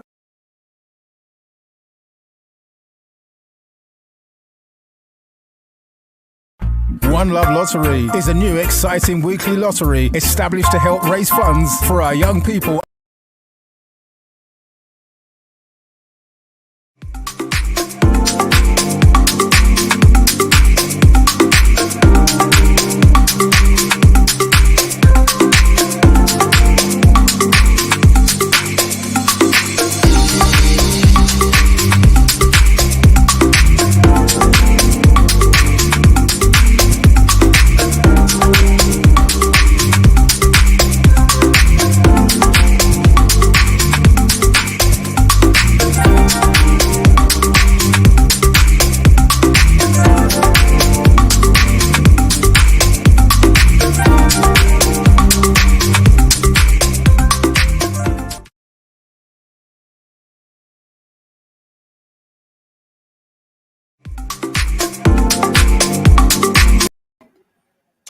Hello and welcome back. I am Fiona Small and I am your host for this evening. Today we are joined, I've got my co-host right next to me, my brother from another, Mr. Courtney Brown, and I are hosting. And we have a guest who will be joining us. Alison, are you there? Alison J, straight from USA. Lovely. Hey. Hello, good evening. Good evening. How are you? We might have a slight how are delay. you both? Good. We're good. How are you doing, Alison? The signal's a bit. All is well. All is well. What we might ask you to do, Alison, just because your signal is a bit delayed, do you want to reconnect and come back on? Show you that now. Great. Yeah, all right, she might need to come on a Chrome browser. So, it's been Courtney and interesting. It's been excellent, hasn't it? Been very interesting, especially that last segment, and especially leading on SEN, because me and you speak of that all the time because of our experiences and our own boys. Definitely. So what Rosalind and Maureen was saying is really on point. It is, and it's what's interesting is that these conversations, it's interesting we're having them now because it's Mental Health Awareness Week, but we deal with it in our households every day. Every day. I mean, I can remember when I was going through, as you know, the situation, and then I thought I was going crazy. I know. I was blaming myself. My wife was blaming herself, and then what we found out was that there was stuff going on. And I think as well, the other thing I would mention to parents out there, check out something called contextual safeguarding. Yes. Because what contextual safeguarding speaks to is that normally, and this is a social work thing, normally the statutory organisation, social workers look at the harm taking place in the house. But what contextual safeguarding speaks to about is that harm can take place anywhere externally, including school. That's right. And from my point, from where I'm coming from, that's where the harm for my son was taking place. And obviously, once we got to that point, obviously, like Rosalind and Maureen was saying, you have to follow it through. Yes. Get advocacy, because it's very emotive. Yep. And it's draining. So get as much support around you as possible. Definitely. Is that Alison? Yes, it is. Welcome back, Alison. Can you hear us? Yes, I can hear you. Can you hear me okay? Absolutely perfect. Absolutely. Thank you.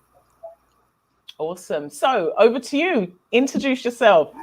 Hello, good evening, everyone. My name is Alison J. I am a coach, I'm an author and a public speaker. I also am a mentor to teens. In a nutshell, that's me. Fantastic. So tell us your story. What is your story, Alison? Oh, what is my story? So that's a very interesting question, because when we think of what our story is in our journey, many of us tend to hide many facets of ourselves, and we wear a mask. We tend to be that chameleon that's where all things to all people, or different things to different people. But my story is one that I kept hidden for many years, because I was some of it I didn't actually know until I was in my mid-20s. And then when I did know, the shame that came with it was one of those things where I said, that's it. This is going to go with me to the grave. But then a level of maturity came that made me realize, well, what we go through in life is not about us, it is not for us, it's to help someone else. And if I take my story and my journey to my grave, I've helped no one. And I got into helping people, I would say by accident, but nothing happens by accident. I got into helping people in the mid-90s. I heard an advert on Choice FM, and it was for mentors for teens in Brent. And I thought, okay, this is serendipitous, because just about a week before that, a very dear friend of mine told me that he saw me as a role model to his daughters. So I connected the dots, and I signed up to become a mentor. And I realized that a lot of our young people, they got a bad rap because it's not the majority that are out there bad and wilding out. It's actually a small minority that are making it bad for the majority. So that's hence why I decided down the line with a lot of prayer and consideration that I'm going to put my story into a book. And my story is basically as a result of a violent encounter. My mother got pregnant with me. Yeah. And I had a very tumultuous relationship with my mother because I didn't know why or anything like that. Yeah. And as a result of not knowing my history, not knowing my story, I was literally the poster child for looking for love in all the wrong places. I was angry. I lashed out. I couldn't take, or I didn't take correction or discipline from anybody in authority. And it wasn't until later, as I mentioned, that I found out the truth behind it. And that is when a lot of healing started to take place. Yeah. And I started to really start to peel back the layers and look at myself. Yeah. And when would you say that began, though, Alison? Because you're I want to kind of pull a picture together here, because what you're describing is a young lady who wanted to go out and seek to help others because something had been identified in you where others had seen and said, my daughters see you as a role model. Then you had an element of, actually, what's my story and what's going on here? And there was a strange relationship between your mother and you couldn't quite work it out. And then you've also said, then you began to look for love in all the wrong places. If we're going to connect those dots, tell me, where was that kind of realization for you that actually I've got a story and I need to find out what it is. And I also need to kind of find out where I'm going on this journey in order, because you've produced a book that's taken some element of time, healing, help, support, and identifying actually something's gone on here. What was your critical point of identifying that, and how did that begin? It's interesting that you asked the question, because I think I came to critical points at various stages. It wasn't an all just this one day, this epiphany and aha moment, as they say, and it all came together. It was literally the time when I decided to work on myself and my anger. I remember I used to live in Neasden and I worked for the BBC in White City, so it wasn't that far apart. And I lived by myself, got in my car the morning, and I was driving to work. And I was already in such a bad mood, and I think somebody cut me off and I was cussing. And it was almost as though I had that moment of when I looked in the rearview mirror to look at the traffic behind me, and I saw the expression on my face. And it was like, I remember I said to myself, Alison, isn't it too early in the morning for you to be this angry? Because it's not as though I lived with anybody, so we had an argument the night before or the morning. I lived alone, had no children. So there was nothing that could have said, okay, I'm this angry this early because X happened. You know? Who troubled you? No, and that's the thing. Nobody. It would, listen, I would be out there cussing and fighting because today's Wednesday and I wanted it to be Thursday. I didn't need a reason or an excuse. I would just be out there. And when I saw the look on my face and caught myself at how tense and wound up I was, and it wasn't even 8 o'clock in the morning yet. And it was just like, wow. So that's when that part of it happened for me. And with regards to my friend saying that, to be honest, when he said that, I had to look around the room like, who are you talking to? Because that's not me.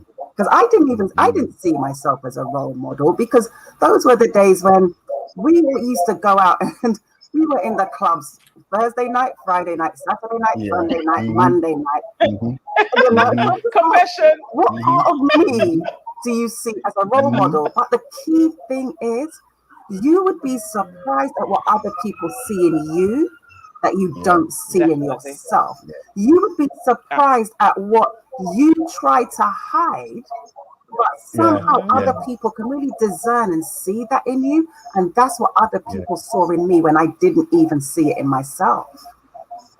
Alison, can I come in there? Sure. Because me and you've had this discussion about, so you're laughing now, yeah? So it's funny because Alison talked about when we went partying, and I remember, you know, when I was out there as well, I remember seeing Alison out there. I said, like, this girl, she's stush, but you know what? I'm just a stush. Remember, Alison, when we talked about that? And and then obviously when we spoke, you was like, no, it wasn't you being stush, but it's just you carrying yourself in a certain way, you know. And obviously we had our laughter and everything about that. But Alison, you know, you talk about the story. How did you get to that point there? You know, what went on behind the scenes? You know, because you've talked about the car situation, but what led up to the car situation? What was it all about? What was going on for you? Where I saw the outside, but what was going on the inside? Yes. Oh gosh, I was a mess. Am I making sense? I was a mess. I was an absolute mess. But it was one of those things where, that's why I called my book Broken Pieces Behind the Mask, because I was an excellent performer. I'm talking Oscar winning. I would be at home like all slumped down and broken. But the minute the mask went on and it's time to go out, showtime. Show up. Yeah, but deep down, I was a mess. And it took for me to be in yet another relationship, to be honest, that I had no business being in. When I say no business, I mean no business being in. And I can't see when I was actually ever in a healthy relationship. I just don't recall all those years. And it took for me to be, it took a suicide attempt, if I'm honest. And and I've always had a sense of humor. And I remember I took pills, because here in the US, you can buy a bottle of pain pills, 500 in the bottle. You know, in the UK, you can't get anywhere near that. And I had a bottle of 500 pain pills, and they were red and yellow. And I'm thinking it's going to be like the movies. I'm going to just take these pills and I'm going to curl up in my bed, go to sleep, and that's going to be it. And I took these pills, and I'm just literally like, you know how some people, like you see some people with nuts in their hands, and that was me with these pills, literally. And I curled up in my bed, and let me tell you, the pain was ridiculous. And then I started to be sick. But because the pills were red and yellow, I was bringing up red, the red dye in the pills. I thought I had internal bleeding. So I'm now panicking because the excruciating stomach pains, bringing up this red stuff that I'm thinking is blood. And I called for I called for an ambulance. And when they got there, and I was just crying and I was curled up, and they were like, what's wrong? And I can remember saying to them, I just want it to stop. I just want the pain to stop. And they were trying to check me out to find out, okay, where is she in pain? And then one of them saw the pills in the bed and realized what it was. And they took me to the hospital to get all the pills pumped out and everything. And I remember there, and no, this is no lie, I just remember bursting out laughing in the middle of the hospital, just hysterically laughing. And I said to myself, Alison, you watch too much TV. Because I was just expecting to just take these pills and it'd be over. I now have to live with the effects of it, because they said to me, okay, you could have damaged your liver now. Before we can release you, you're going to have to see a therapist, a counselor, and all those kinds of things. And it was at that moment that I thought to myself, what am I doing? But don't get me wrong, the change didn't happen there, because this is how broken I was. I left. I was dating a guy again that I shouldn't have been in any dealings with, and he was a DJ. He's no longer with us. And I remember he was playing out somewhere, and it was like I had to be there. I had to be there, even though I knew he was seeing someone else. And that's how little value I placed on myself. And I remember I went home and I got myself ready and I drove up to North London. I met him at his home and we went out. And I remember while we were in the club, my stomach started churning. I got his car keys from him, and I was outside throwing up by the car. Wow. Yeah, and but yeah, I still tried to push through, and it just took me just doing things like that where I placed no value on myself. And it was after that it was just like, what are you doing? Because I eventually told my mum, and she lived, this is when I was still in London at the time, and she was living in Florida, and said, just come out, let me look after you. And I took 4 months and I went to Florida and I stayed with my mother, and I started to really look at myself and just think, is that how little value you place on yourself? Yeah, so would you say that began? And I just want to, just for those that are watching, because we are live, and you know, Alison has touched on some trigger points that for those who are actually in a low place or are experiencing stuff that you might need to seek professional help.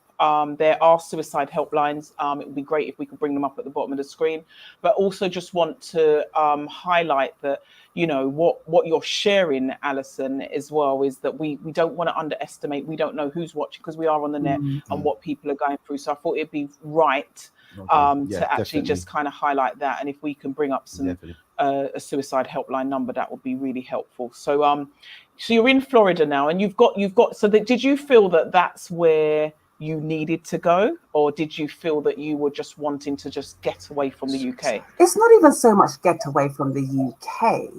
It was, if I stayed in the UK, I would still succumb to people calling me. So Al, where are we going tonight? Al, what's happening? Al, what's this?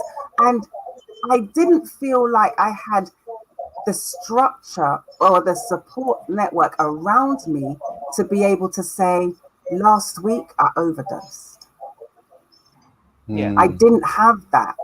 And so when my mum said, just come out here, it was a case of, I've got nothing else to lose, literally nothing else to lose, and everything to gain by getting away and trying to remove myself so that I could look at myself, and so that I can start to heal and be a better person. Because I believe if I didn't, I may have tried suicide again. Yeah. So if we were to take it back a little bit to, you know, your childhood experiences that led up to, where would you say, like, Alison didn't value, you said that you didn't value yourself, or you were entertaining things that you knew you shouldn't. When was the kind of moment that begun? Was that as a teenager? Was that at a time where you just felt, actually, there's just something here that I'm just not sure what it is? When did that begin? Because the good thing for you is that, you know, you're here today, so you've got purpose, and you were not supposed to not be here. But yet still you were still able to go away. And many of us sometimes think a fresh start or a clean slate or going somewhere where nobody knows me is sometimes a good headspace to be in, because you can actually just start afresh. When you were on that plane, what did that feel like? Did it feel like you're running away? Did it feel like you're starting a new life? What was you like anxious about going to spend time with your mother? What was that like for you? Well, if I go back to when you were asking, when did I feel that? To be honest, it's always been the case, because as I mentioned, the relationship with my mother and myself was really, really bad. We didn't really have a relationship. So it was a case of, I was raised in a home with other children. And you know what it's like being of the West Indian culture. You have parents, people that your parents have known from back home. So I was really raised in that. So I wasn't really around my mother that much. And because of that, I felt like I didn't belong anywhere. I felt like I wasn't accepted anywhere. I felt like an outcast, an outsider. So it was always that. And I believe, and then I was sexually abused as a child as well by persons known to the family. So, and I believe some of it was me craving acceptance, me craving love, me craving just comfort. And I believe that is also what led me to get into relationships. And do you know what it's like? We have these teenage girls out there now. And I think that's why I'm such a staunch advocate for young people when it comes to self-esteem, because I know what it's like. I'm not talking from a place of something I read in a book. I know what it's like when you know, you're this guy, he says all the right things, right? And then it's like, oh, he loves me. But a lot of these people, and I'm not putting any blame on anybody, because some of these men that do that, they're broken too. Let's just get that straight. It's not just women that are broken. You have broken men too. And so some of these guys, they see that vulnerability and they home in on it and they use it to their advantage, hence me being in an abusive relationship as well. And I was in a relationship where I thought I was the girlfriend. Turns out for over a year, I was actually the side chick. I had no clue. Because he hid it. So when your mother had called you to say, let me look after you, right? Because that to me sounds like a mother's like stretching out her hand to say, my child needs me. Let me ask her to come over. You said that the relationship wasn't always perfect, and you highlighted that, you know, there was some sexual abuse in your childhood. When your mother then reaches out, what's going through your mind? I was a bit anxious because at that point we still didn't have that solid a relationship, not like we do today. But part of it was I can use this time to also work on our relationship, because I wanted that, because my mother doesn't have any more children. There's no father. There's never been a father in the picture. So it's just she and I. And the thought of my mother getting older and needing me, and me wanting to be that child that looks after my parent because I want to and I love her, not out of duty and obligation. So it was just a case. So it was almost like two birds, one stone kind of thing. We could use that time to really start to heal, talk and repair. So when I was on that plane, honestly, Fiona, it was like, what am I going into? What am I doing? Should I be going? There was just everything going through my head, because I wasn't sure what I was going into and how it would be. And were you pleasantly surprised? Sorry, Course. No, that's fine. Yes and no. Yes and no, because that's it. That isn't even where the healing in our relationship took place, because that still was quite tumultuous and it was very challenging. It wasn't until after I went back to England and certain things had happened, and it was almost like the old Alison started to rear her head, like, that's it, I don't care. Listen, I'm done with you. Because listen, my cut-off game is strong. It's like I can be done. I could talk to you, and then tomorrow it's just like, sorry, you're who again? And it was one of those things where I saw that as self-preservation. I later came to realize that's what it was, self-preservation. And then it was literally after I came back and certain things have happened that I think it took for us to be apart again, to then reflect on that 4 months that we had together. And then it's just like, okay, something really needs to be done here. And then that's where the work really, really began. Yeah. Thank you for that, Alison, because I was going to ask you about, the process. And what I'm picking up from you is that the process is about being patient. First stepping to it. Yes. Stepping in and allowing the patience and the reflection to come in and then go back again. So in that process, it's almost like a back and forth thing you're going. But the key thing is that you was willing to do that. Am I right? That's absolutely right. Because the thing is, both parties need to want to work at it. Because it's no good if you want to work at it and the other person doesn't, because all you're really doing is opening up more wounds for yourself. So if you are that person that is ready to make that step to heal and the other party isn't, all you can do is forgive them and release them and hope that there's a time that they will come to the realization and they will step forward. Because I say when people say close the door, I say never close the door. You may want to push it up a little bit and keep it ajar, but never close that door, because we're all at different stages of our journey. We're all at different levels of understanding. And just because today I'm ready, you may not be ready till next month. And I have to be, like you said, Courtney, I have to be patient. Because if I am genuine in wanting to heal and repair the relationship, it's not going to be something I force on my timetable. And that's what a lot of people fail to realize. It's like, they can't be bothered. I'm done. No, there's no timetable for this.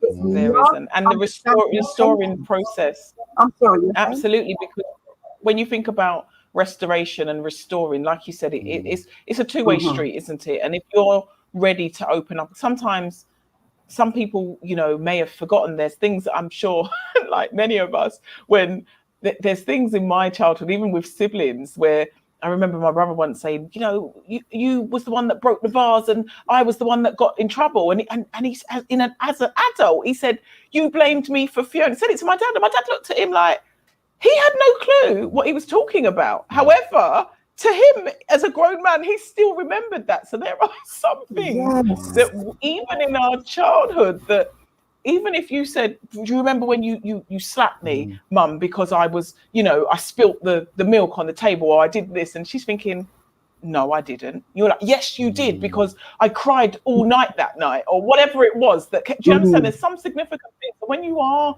going to kind of like travel that road together, you're going to have to approach it in a way where it's not, you did this and you did that. Do you remember? Right. Because you're not going to get anywhere. You're going to be up against, you know, resistance, and everybody's going to get up in their feelings, especially because what you remember and what they remember is very different, right? You know.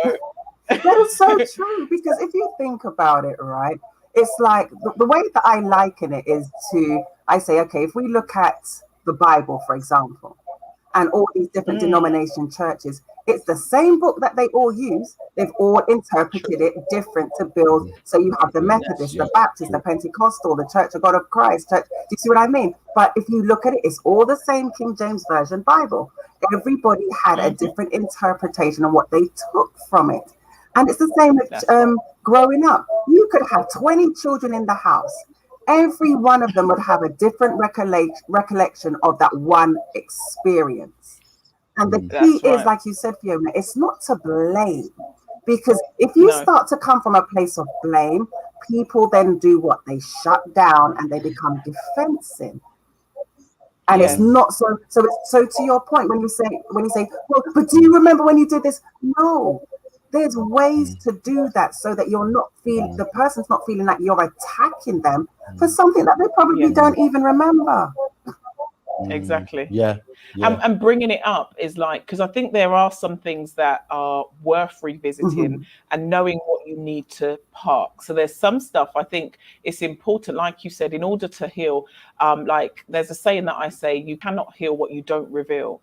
And it's really important that in you kind of taking that journey, knowing what it is that you're going to reveal, because the healing, I always say that the healing that I need is my responsibility. It's not yours. You are not responsible to heal me. I am responsible to heal me 100%. Because I'm feeling it. I'm the one that knows how it feels. I'm the one that has to deal with me every day, you know, and my children. But, you know, but it is literally, it's our responsibility to really say, like you said, I got to sort this out. You get tired of being tired. You get sick and tired, as the Americans say. I'm sick and tired of being sick and tired. Do you know what I mean? You've got to get like frustrated with yourself to say, so what next? You know, so what was the next? So you've got a book, you've gone through this pathway, you've encountered your mother, and you are rebuilding kind of this relationship that has kind of allowed you to travel the pathway now. Share with us how you got onto this journey to where you are now. So it was in coming together to heal the relationship with my mother, the work that I did on myself, and then I still had these young people that were looking up to me as a mentor, as a coach. And it was a case of, I need to practice what I preach. Yes. Because none of us like a hypocrite. So guess what? I had to say, okay, if I am telling my young people this, guess what Alison has to do? Alison has to do this too, so that I could really be that example and role model that I've been told that I am. And so it was a case of, I had tried going to therapy, because the thing is, once you take an overdose, it's mandatory that you actually must go and see a therapist. And one thing I would encourage people to do is, if you see a therapist and it's not a good fit, don't give up, because there is going to be a good fit out there for you. Keep trying. Honestly, it's in your own best interest. So that's what I did. I actually started to heal, and I found people around me that I could trust. That meant addition and subtraction. I had to let some people go. As much as I love them, I had to let them go.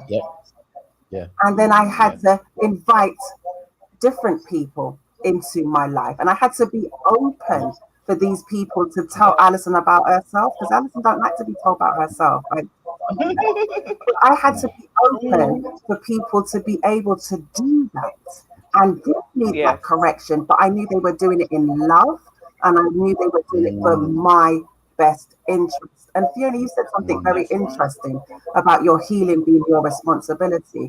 I liken it to the fact of, you can go to the doctor, he can diagnose all he wants to diagnose. If you don't fill that prescription, and if you don't take that medication, nothing's going to happen. Beautiful. Alison, I want to say that just because, one thing, what we do within Father to Father is that the mentors, have to, I make it clear, you have to go through the cleansing yourself before I'm going to even let you mentor a young black boy out there, because there's so much pain in our community. There's a potential of projecting your pain onto these young black boys who are already going through a lot of pain. So I totally agree with you about doing that work on yourself. I've got a therapist right now.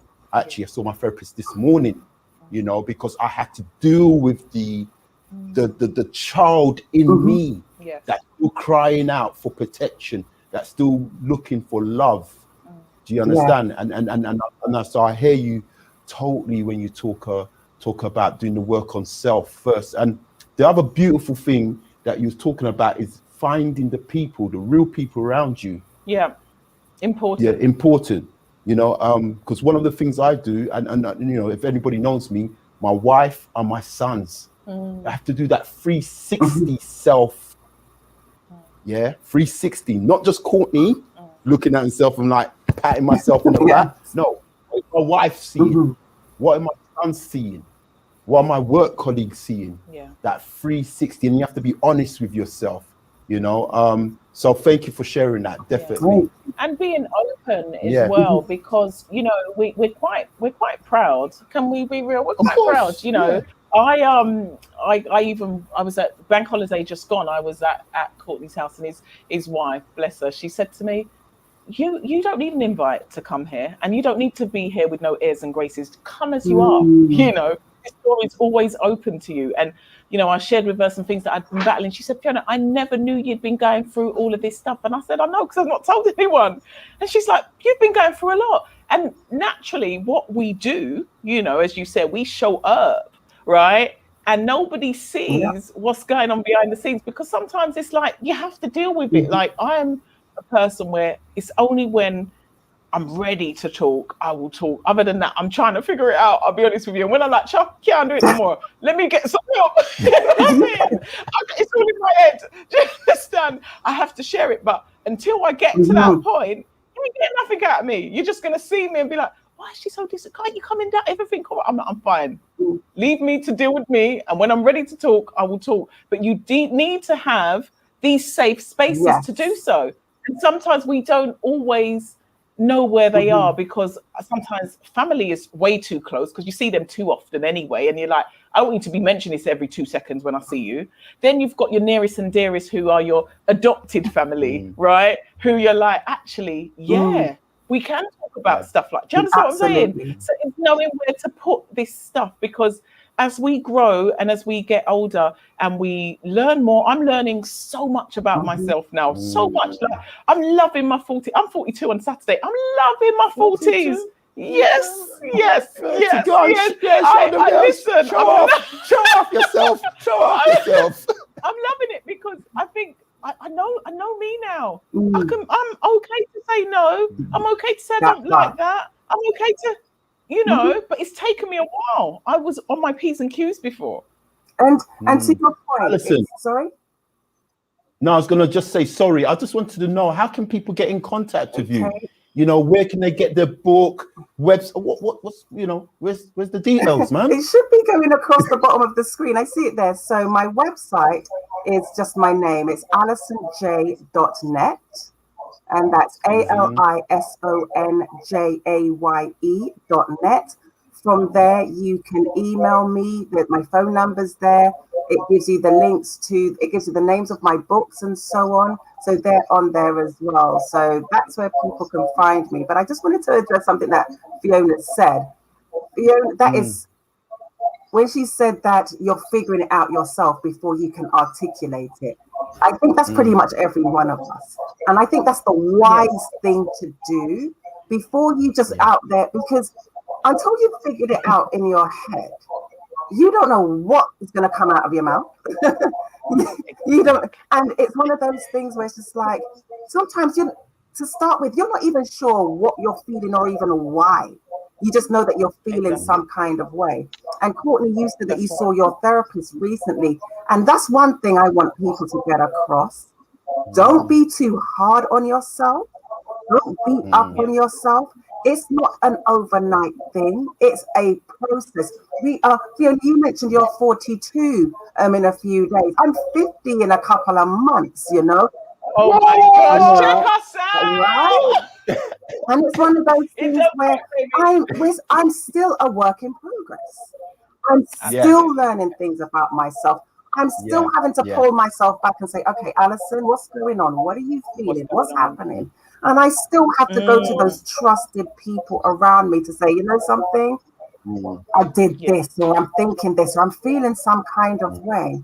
We are always, because we are evolving people, there's always going to be something that will present itself that we need to deal with and work on. So please, whoever's listening, don't beat up on yourself if it's not happening in the time frame or the way you think it should. Life is so unpredictable. If we've learned nothing this past 14 months, we have learned that life is so unpredictable. Don't try to predict it. True. Fantastic. So fantastic. true. Very true. Yeah. Very true. And would you say that, you know, with your, you know, lived experience, childhood experiences, and the books that you've produced, what was it like? What was the thought process behind? Was it your outlet to kind of just get it all out of your head and write it down? What were you hoping to achieve? What kind of gave you that inspiration to bring it out to the world? Because it's obviously you sharing stuff. How did you decide to do that, and why? Well, the first thing I had to do was I needed to go and speak to my mother, because sharing my story involves sharing some of hers. Yes. Do you see what I mean? And I wasn't about to just be presumptuous enough and go out there, because guess what? Just because I was on a road to healing from my experiences, I needed to make sure she had traveled that same road for herself with what she had experienced. And I wasn't trying to bring up any trauma for her or anything. And I spoke to her, and my mother's a woman of God. So she's like, Alison, I'm fine. I've healed from it and I've let it go. So I'm like, okay. But I've always had that within me, that what we go through in life many times is not for us.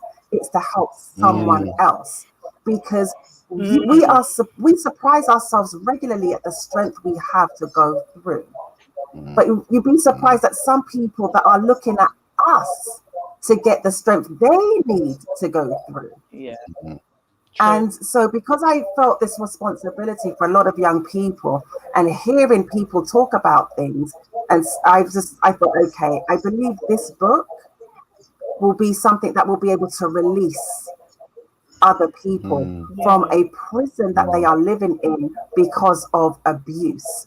And that some of these people are still. I met a woman that's 70 years old, and this is what confirmed that, as you said, Fiona, my life has purpose and the books were meant to be written.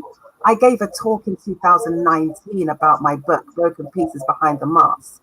And a grandmother, I think she was in her 70s, she was in my workshop. Her daughter was in my workshop, and her granddaughter was in my workshop.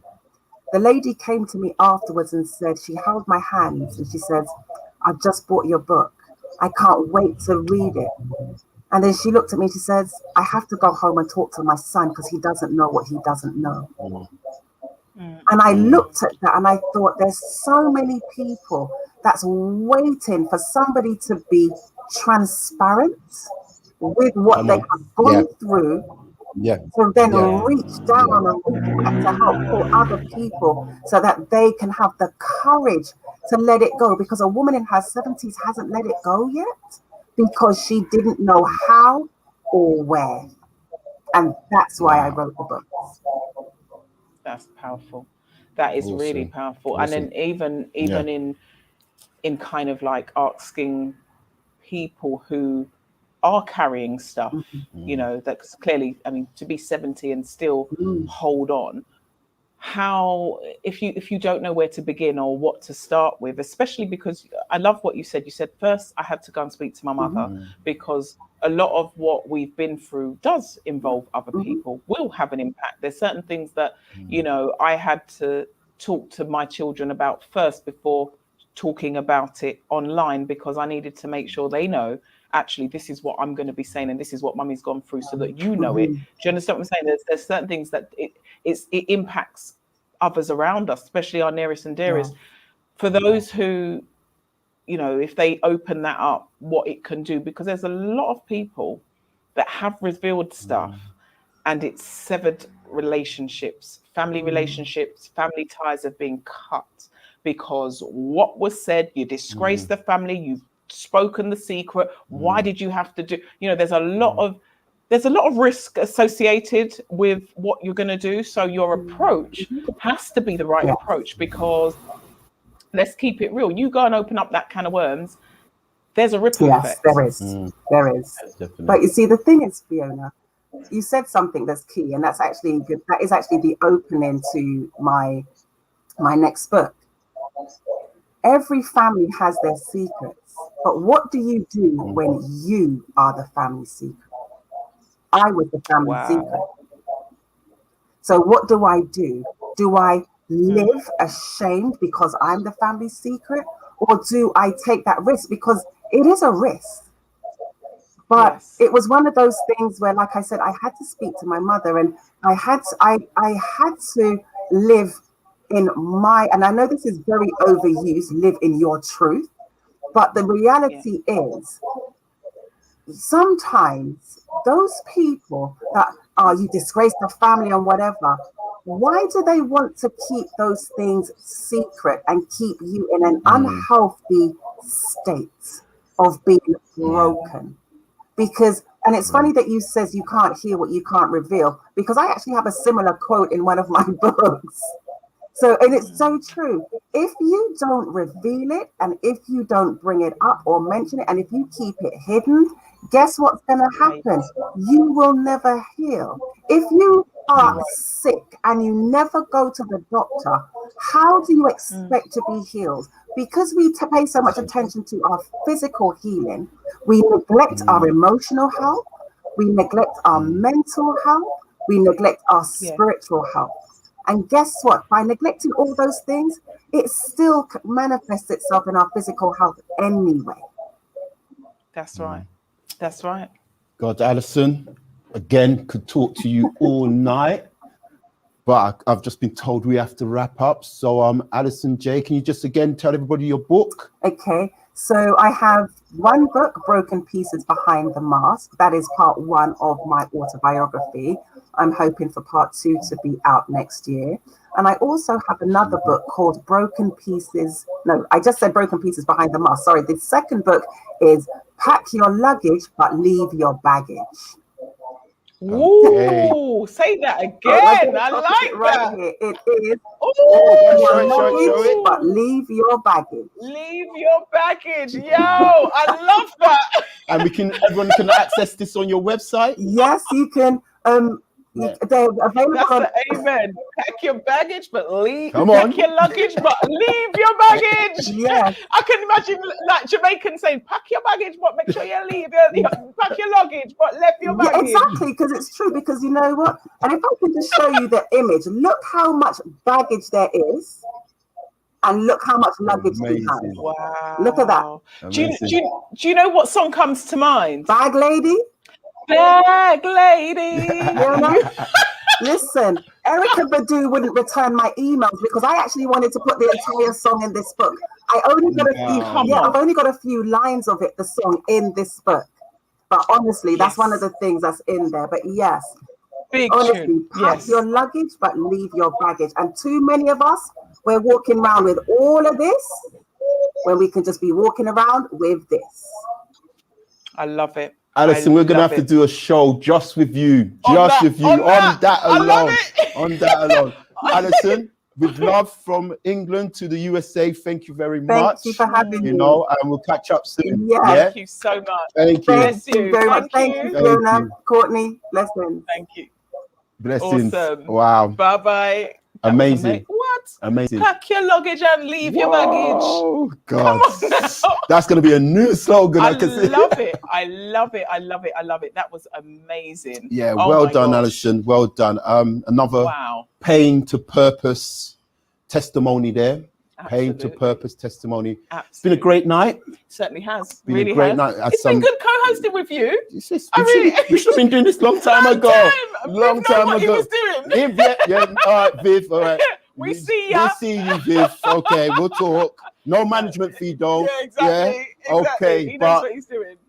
from Omar, we'd like to say thank you and look forward to seeing you tomorrow night, Thursday night, where it's, I believe, Hackney are doing their session.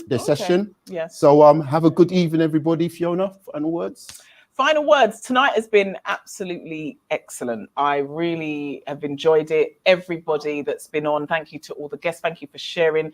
As we said, there are some helplines because we know that we've touched on some topics. And, if you've heard anything tonight and you want to find out about, special educational needs, or you might have some concerns about a family member or even a child or a neighbor's child, there are some resources out there. So feel free, send a DMs. All of us are accessible. Just put it in the chat, or actually just reach out, do some research, because there is help out there. Don't suffer in silence, Bye all. Take care. Bye-bye.